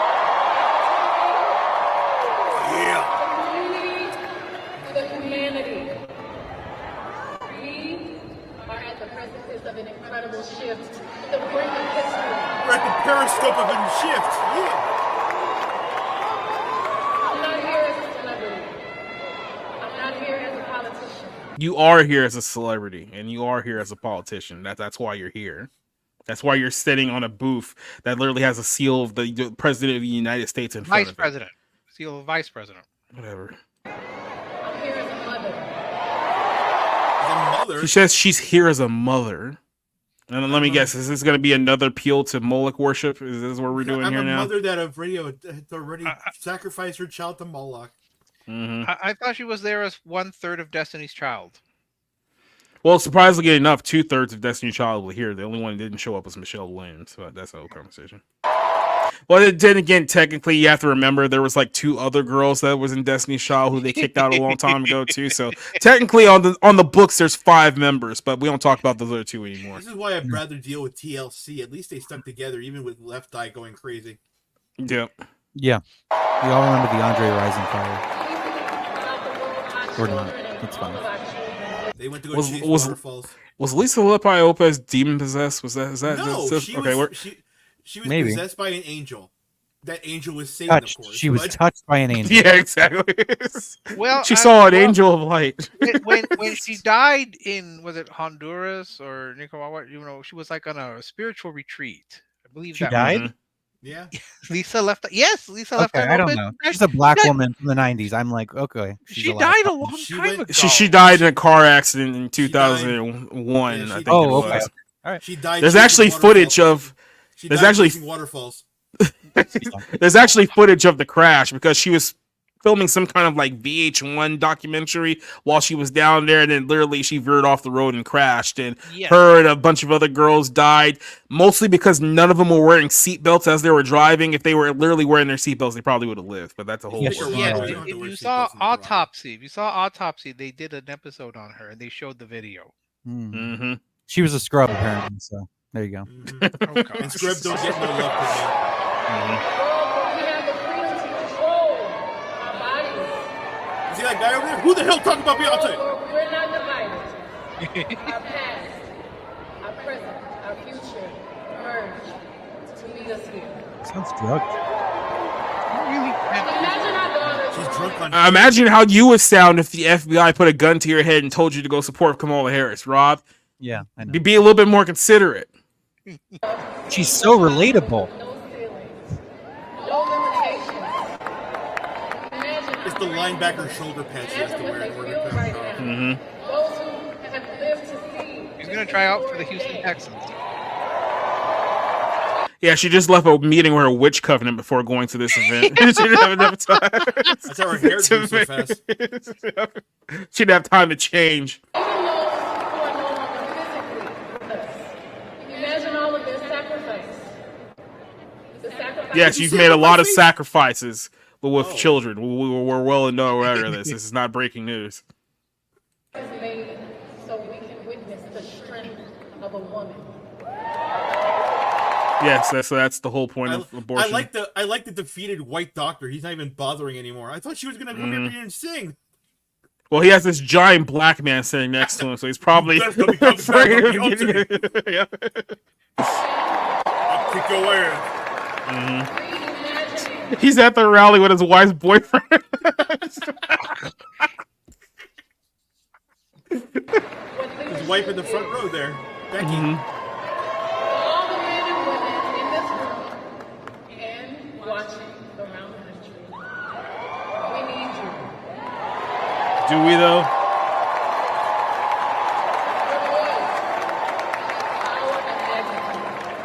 Your vote is one of the most valuable tools, and we need you. Your freedom is Who is we? Okay, can we define and narrow down who we is? We need you to kill your children for human us. right. I love Beyonce. I love you. Texas plays a pivotal role to change the course of our future. Texans and Houstonians from Third Ward. Star Wars? What? What? It's like a gang sign in the background. Yeah, the guy you told us to watch, I'm just paying attention to him. I don't hear a dang thing she's saying. I can't hear a thing she's saying. Yeah, that's what happens when you don't have Right a behind him functioning is Mantis microphone. McGee. Yep. By the way, Beyonce was accused of being a witch by her former drummer at one point, and Nice. yeah, this was the whole thing that her drummer basically accused her of doing dark magic and witch spells and molestation and all kinds of evil stuff. We went as far as getting a restraining order against Beyonce. This just makes Now- Beyonce sound more and more like a Twilight fan. Now it's funny because obviously people tried to come out after the fact, be like, "Oh, this is all hogwash. Beyonce isn't a witch." And then I guess Billboard forgot that they wrote this article like 2 years earlier, celebrating Beyonce's witchcraft in her Lemonade album that came out a while back ago, which I've never heard.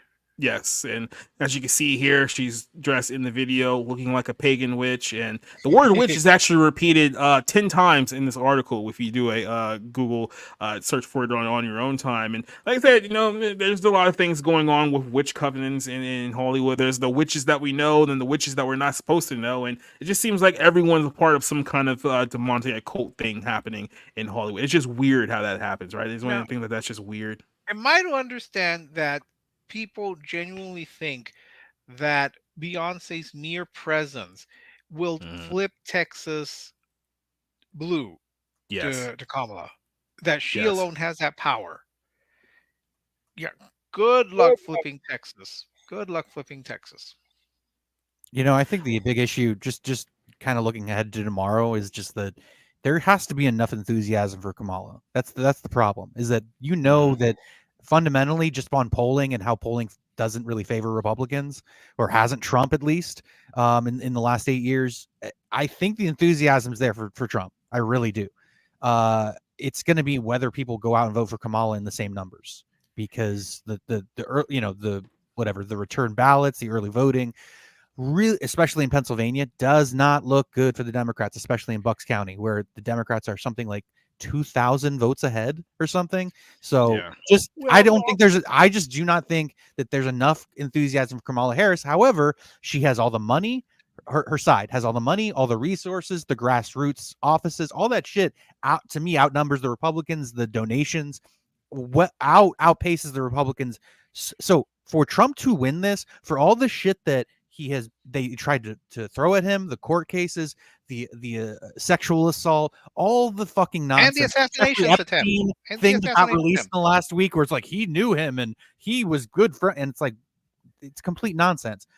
All of that on top of the money and the resources of the media, all this shit. If he wins, it's America saying, "Go fuck yourselves, elitists. Go fuck yourselves. This is our country, and it's coming back to us." So I look forward to that. I will defer to Rob on the enthusiasm, since he was at that so-called Nazi rally, and he would be the one to know whether there are all these Nazis running around, cheering. They're everywhere. They're just everywhere. Yes, they're mostly Amish when it comes to Pennsylvania. And that's just Lancaster County. Come on. Yeah, they've always had a problem. But let's finish it off with Rick's favorite person in the whole wide entire world, Jennifer Lopez. J-Lo. We're all coming full circle back to Diddy. If you guys remember the whole old J-Lo story, she was in a nightclub with P. Diddy about 30 years ago, and there was some fisticuffs and some gunshots that went about, and there was a time period where it looked like she might be in some serious legal trouble, and he might be in some serious legal trouble. Then all of a sudden, Shine took a 10-year bid in prison for that whole instance, and everything just went away, and everyone just pretending like that whole thing didn't happen. And she's been a long time associate with the diddler. There's even some rumors out there that she may have been involved in some recent nefarious things that are now being investigated by the FBI. So, of course, it would only make sense that she would have to be there looking like a literal hostage, standing next to the person who they're trying to prop up. It's another one wearing a blonde wig. They all want to start looking like the Trumps for some reason. And they all have the weird shoulder pads too. Isn't that weird as well? Ugh, we're bringing back 1991 fashion. I can't wait till the remake of Designing Women comes back. Hey, I like Designing Women. It's unfortunate. They had terrible shoulder pads back then too. What was Ben Affleck thinking? Honestly, Ben Affleck's a drunk. He hasn't thought logically in several years. He was Batman, for God's sake. Yeah. I'm so excited to be here. Oh, you look excited. Campaigning Kamala Harris. Please don't shoot me. So come on, everybody. Let's get loud. Blink twice for one. Please go to iwillvote.com. Let's get this done.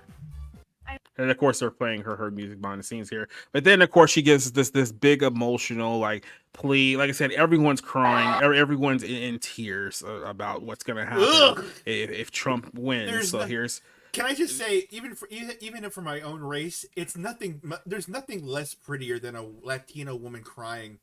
They all just start puffing up in the cheeks. They look like pufferfish. They're about to get popped. It's terrible. All those telenovelas. I mean, there's nothing more unattractive than a Mexican woman crying. Right. They're all going to throw chanclas at And you know what's worse than a Mexican woman crying? A Puerto Rican crying. I promised myself I wouldn't get emotional, but you know what? I like tacos y burritos. You know what? That's Mexican. We should be emotional. We should be. You're always emotional. That's why we're in this problem in the first place. You're always emotional. You're women, for God's sake. You're always emotional. Her last movie was I think "Marry Me," which is like a phrase used in Arrested Development when like maybe wanted to get out of being in trouble. She would just cutely be like, "Marry me," and it would just be as a distraction. And then when she used it on her uncle, it was awkward. But yeah, no, this is a woman who is probably infantilized because of her celebrity, because she was a backup dancer who became an actress and a mediocre singer. So yeah.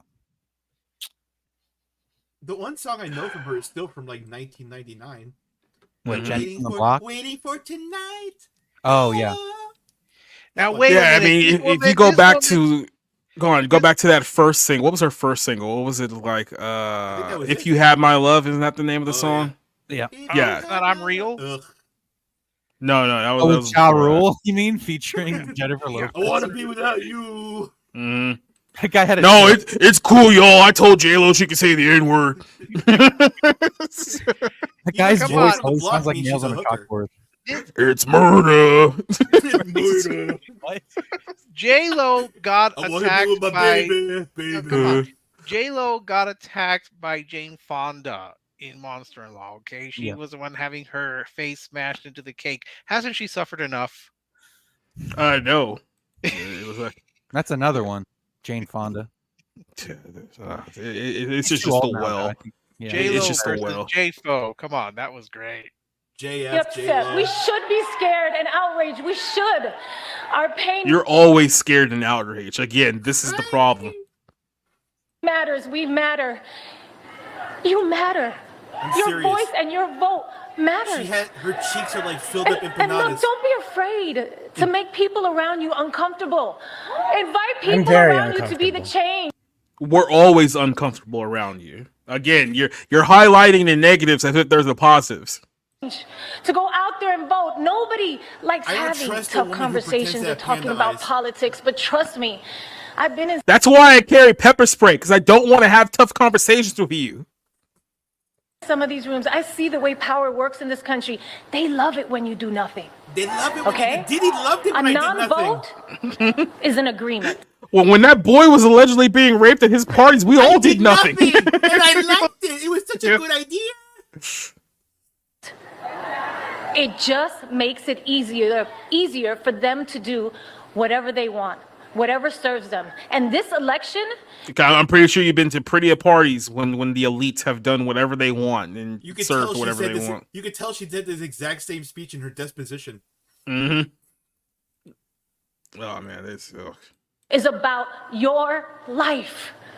It's about you and me and my kids and your kids. Don't make it easy. Make them pay attention to you.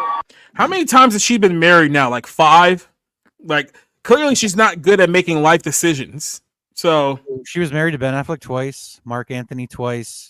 I'm sure there was another person in there, like a dancer. Or she something. was almost married to Alex Rodriguez, but they didn't officially tie the knot. So How sad is it that she has been married 5 times and Selena didn't even get to have a boyfriend?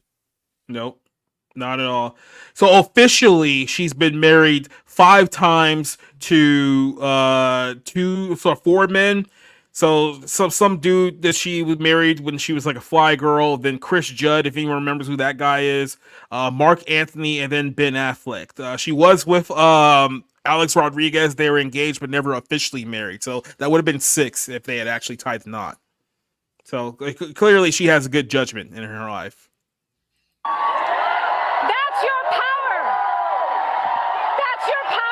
By the way, Alex Rodriguez is another guy who's been allegedly linked to those diddler parties as well too. So he's another one who probably has some dirt on him as well. So they were probably at the same party together and both got compromised at the same party. So that's probably what happened. That's probably one of the less shadier things that A-Rod has done.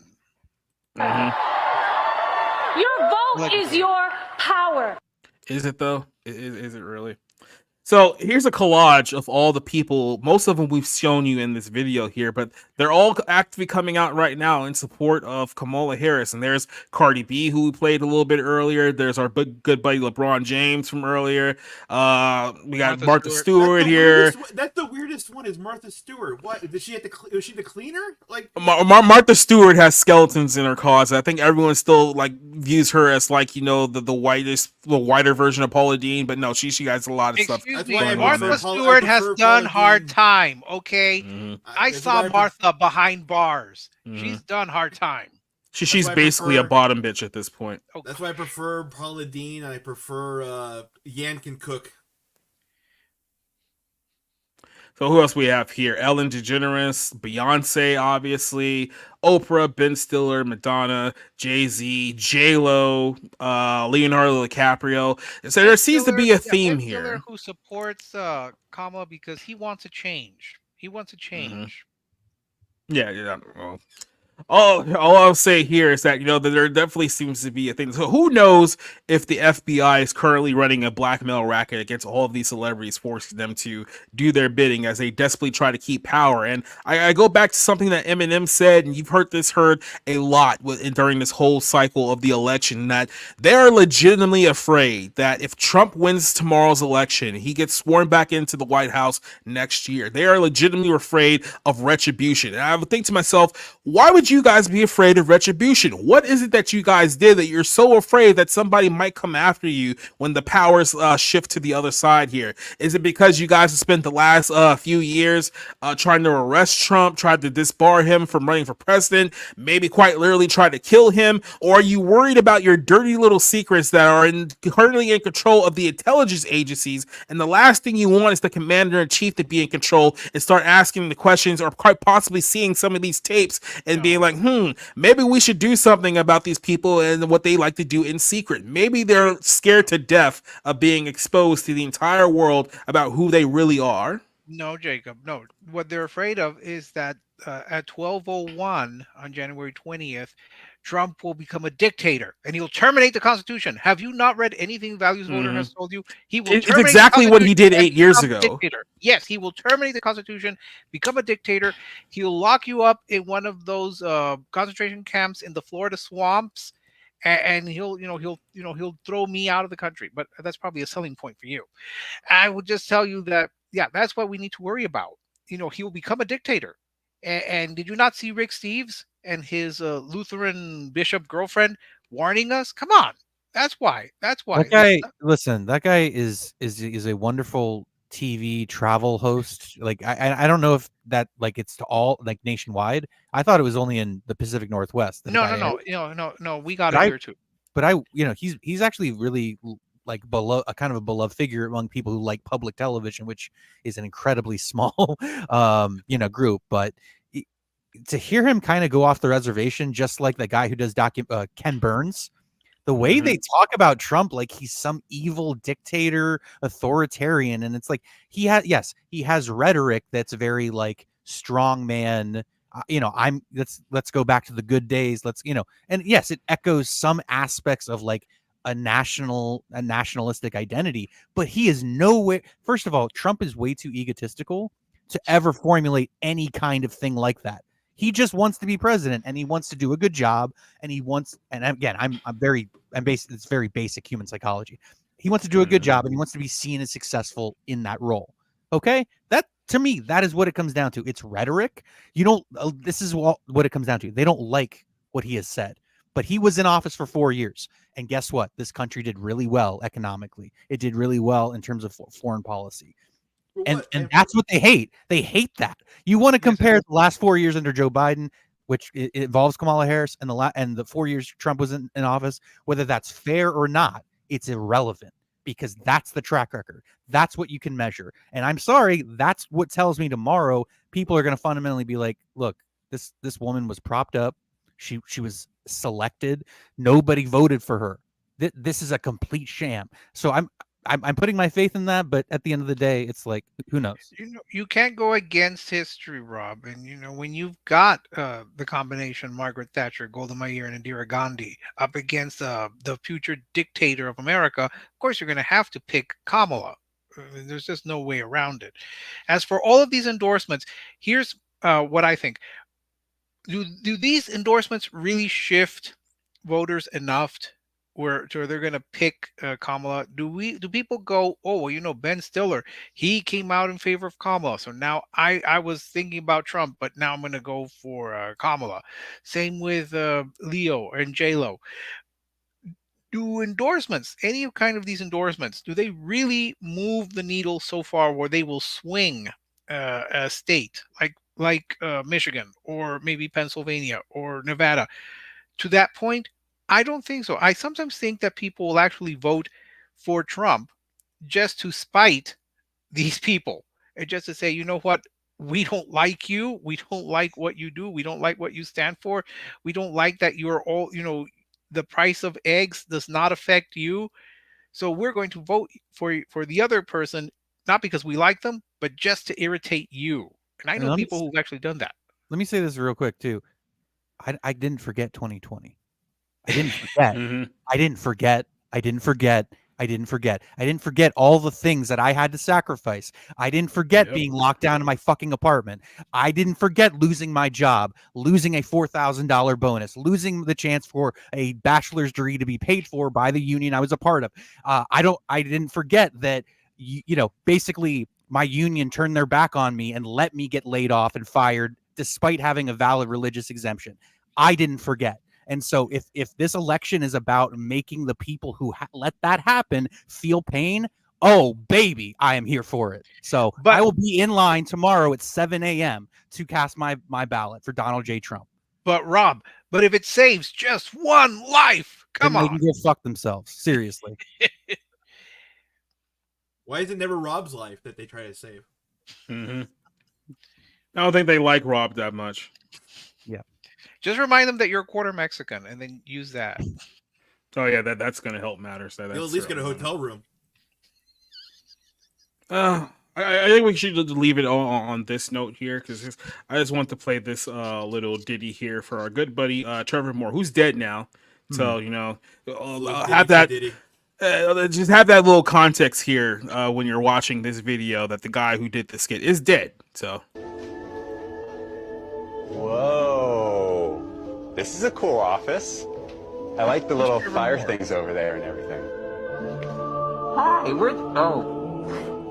Hi, we're the Illuminati. Hi. Hello. Hi. So we heard about your big special. We are very excited. Yeah, thanks. Me too. Yeah, but before you can do a special on a major cable network, we're going to need you to sign some things. Yes. Okay, sounds good. We're also going to need you to swear a blood oath to us and our cause, and if you violate this oath, we'll murder you. Dave Foley. Got it. Great. You'll also need to pledge your soul to Baphomet. He's this god that we all worship. Okay. He looks pretty cool. He's like a crazy goat man kind of thing. Pretty metal. Now, we will need you to include some of our messaging in your program. Oh, okay. So you mean like there's going to be a commercial sponsor or something? No, nothing tacky like that. No, we just want you to have some, self-destructive themes. Like we use a lot of hip-hop artists to glorify violence and drugs, pop stars to push materialism, country acts to instill suspicion of education. Oh, okay. That sounds cool. We'll also need to film you in a lewd act with a minor to use as blackmail if you ever think of telling anyone about anything that happened here today. Now, could I self-tape that, or is that something that you'd want me to shoot here? We'd like you to do that here. Well, finally, we're going to need a suicide note in your own handwriting, just in case things get crazy. I actually might have an old one on me.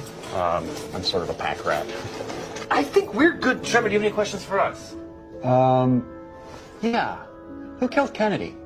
A French sniper, but it was set up by Lyndon Johnson. You're right. Sorry, that was a stupid question. Are aliens real? Aliens are real. What are they like?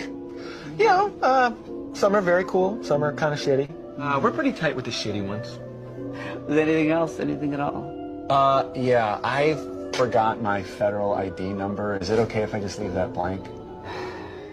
Yeah, we can fill that in. Great. I think that's it for me. Trevor, we're all looking forward to working with you. Yeah, me too. And remember, just have fun with this thing. But don't ever cross us, because if you do, but Well, you know what happened. Well, we found out, didn't we? I think it was the song about cats that got him killed, though, because he talked a lot of shit in that. Mm-hmm. Yeah. Okay, so you guys don't buy the accident story? Not one bit. Not a single bit. No, because again, like, there's a lot of comedians out there who kind of joke about shit, but I was surprised. I'll be honest, because I watched The Whitest Kids, but for whatever reason, I only had access to one season. It was on Netflix randomly. So I never got to see the whole show. So I had not seen a lot of these skits, and it's like, holy shit. Yeah, he was daring them. He was daring them. A little too close to the sun. You know what I mean? There was a lot of The those fact kind of that- skits actually for that show. The fact that he died alone in an accident on his own property and no one could really shape definitively what the incident actually occurred, and there was a lot of so-so situations about it. It's like, yeah, like I said, it's the same thing with Stanley Kubrick, who just so happened to die right after he did Eyes Wide Shut. It's just a series of coincidences. And then a half an hour disappeared from the runtime of that movie. Yeah, 30 minutes permanently cut out of the film. No one knows where those went. But here's another one. I may be a little kid, but I have been around. Can hear the girls all scream soon as our wheels touch down. Junk kids in Tokyo, fashion shoots in Milan, then a private jet to Madison Square Garden. 36-week-long tours, 10 singles on the charts. So hear my message, girl, 'cause it comes from the heart. Help me, my parents sold me to a big producer in the record industry. He makes me do things that I don't want to do. Please call child services or maybe SVU. You gotta help me.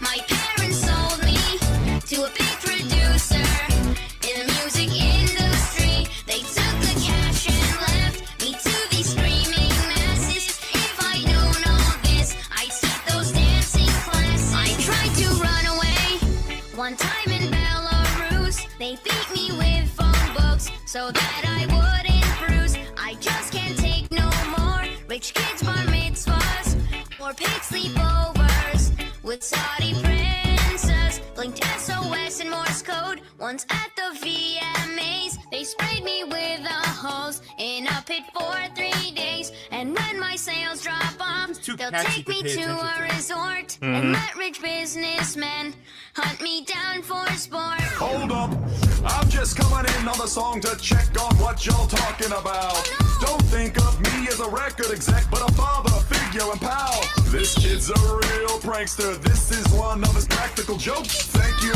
for your... It's very, very interesting rewatching this, especially with all the recent revelations of things that may or may not have happened to one Justin Bieber during the exact same time this whole thing was going on. And like I said, you have to just start wondering after a certain time period. It's like all the stuff that we consumed as jokes, was it really jokes for us or jokes for them, or was they basically telling us exactly what was happening? Well, just watching that skit and the character's name is Aaron, I'm thinking Aaron Carter. I don't know. That's what a lot of people. I'd say another guy who just so happens to be dead. So it's just weird. That was a nice little joke in the middle during the Billboard things. How his number one is called Amber Alert. Yeah, that was pretty funny.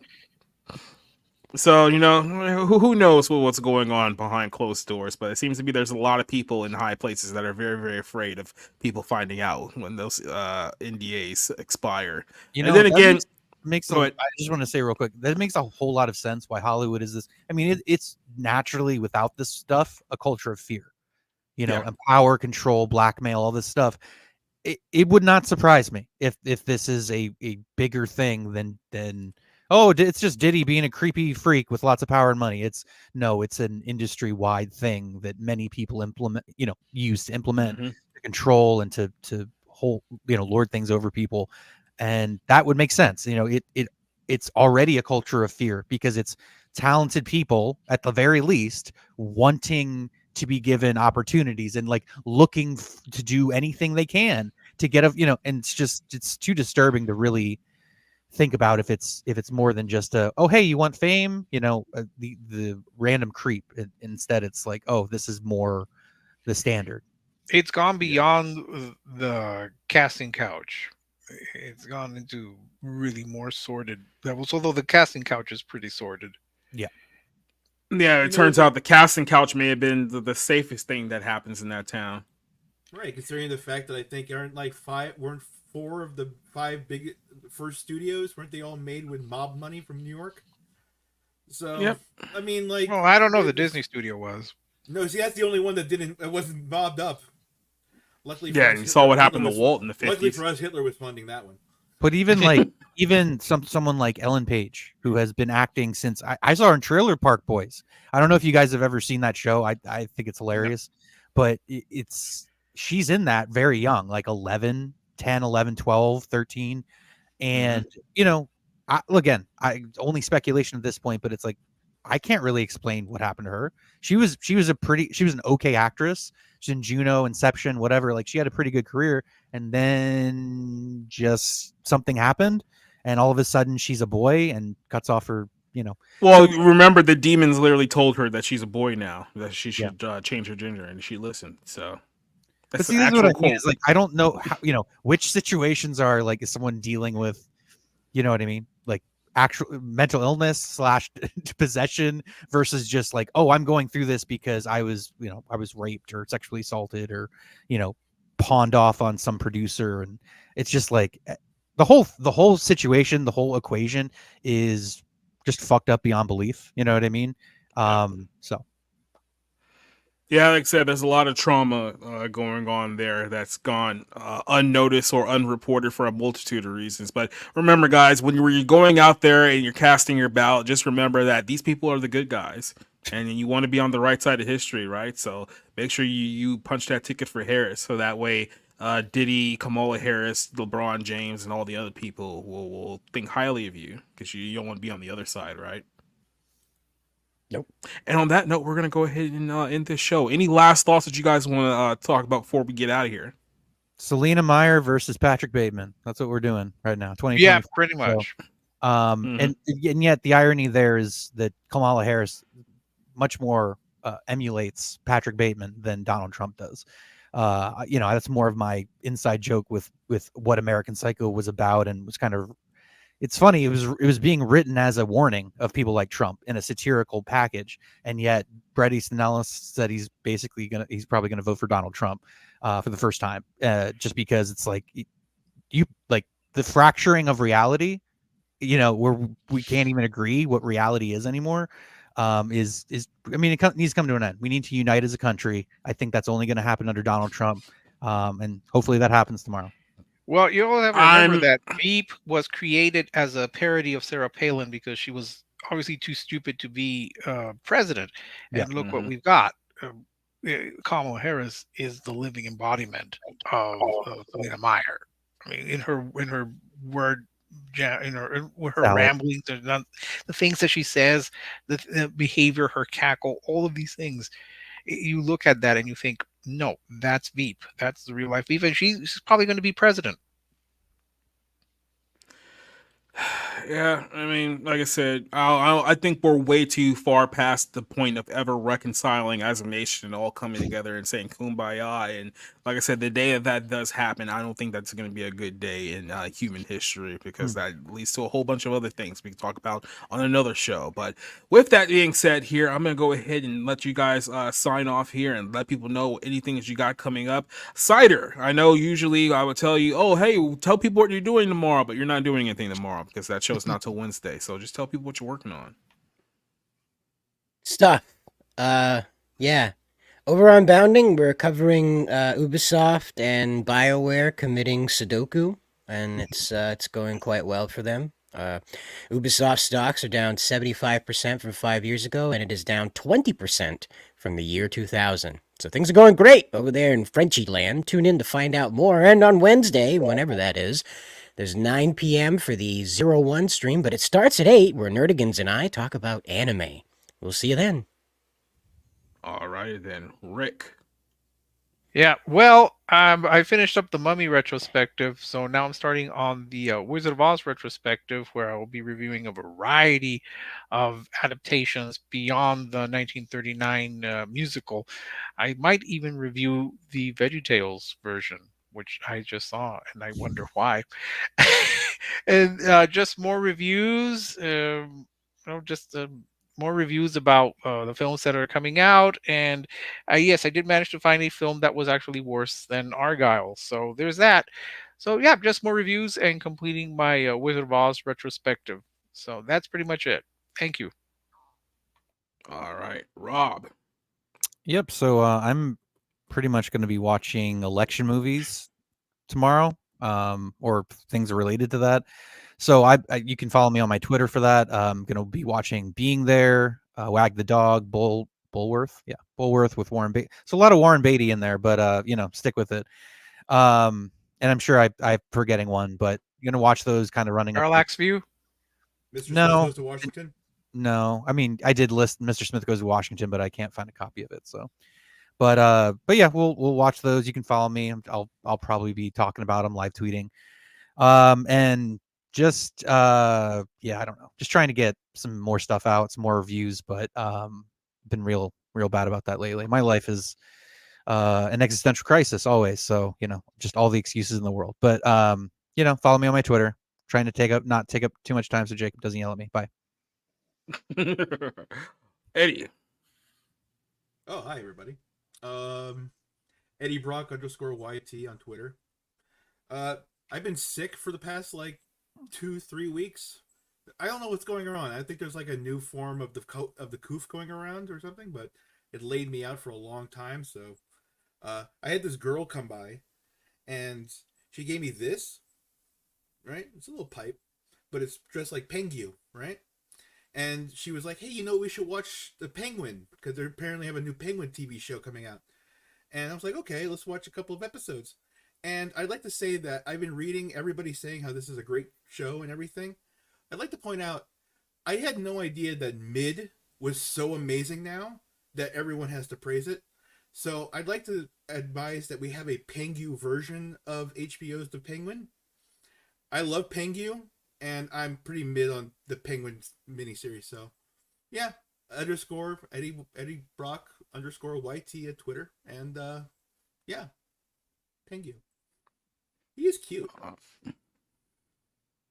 What is happening on the show? Anyway, so I want to let you guys know that obviously there won't be a show tomorrow. This is the whole point. We did the show tonight, and I'm not sure if I'm going to make 01. So I'm heading to Nashville basically tomorrow afternoonish. I'll be there for the next couple of days, so I won't be back here till late Wednesday. So I might not be here for 01. I'll keep you guys posted on that. Outside of that, what I got coming up Friday.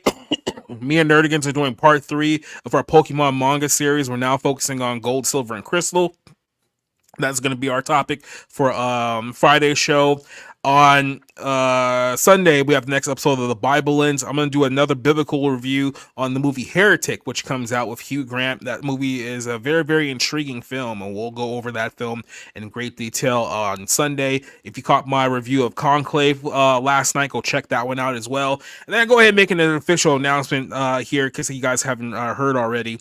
Our Friday Night Movie Club is coming up to episode 100 here towards the end of the year. When we hit episode 100, I'm retiring the show. We won't be doing the Friday Night Movie Club after episode 100. We'll still be doing movie reviews occasionally on the bar room, so we're not going to completely give up on movie reviews, but after 100, I'm going to change up a couple of things for this platform and for Bounding in the Comics. I'm working on developing a new little short video series for Bounding in the Comics called the 511 Show, which is something they'll be talking about a lot of issues in entertainment, comic books, the whole culture thing in a more condensed format. So trying to be a little bit more streamlined and try to be a little bit more productive with some of the things I do moving forward. So yeah, we got about 5 more movies left to review for the Friday Night Movie Club, and then we'll wrap things up with episode 99, the best movies of the year, and episode 100 will be the worst movies of the year. And we'll get a whole bunch of people together here for those last 2 episodes. So that's everything that I have coming up as well. So for everyone who joined us here on tonight's show, for everyone who joined us out there in the chat, especially you, Leslie Tarkin, I know something happened earlier on the show where some of you guys apparently weren't able to comment on the YouTube side of things. I think it may have something to do with when RJ shifted his stream and allowed other people to stream, that somehow the whole thing reset and some people were kicked off who shouldn't have been kicked off. I'll work on fixing that one up before Friday show to make sure that you guys are all there. If you guys can't, for whatever reason, comment, just make sure you DM me on Twitter so I can fix that. Don't know what happened, but I think that was a StreamYard issue. But outside of that, we're going to go ahead and sign off here. To all the people here with us in the chat, wave to the people, adios, goodbye, and good night.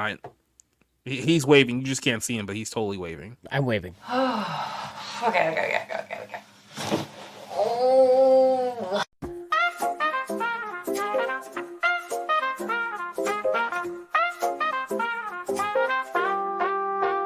Making your way through the daily grind takes everything you've got.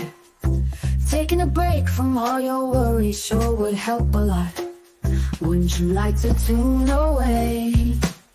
All those nights when you're feeling low, the rent is overdue, and your coffee maker's broken, your luck just seems to skew, and your boss is always on your case.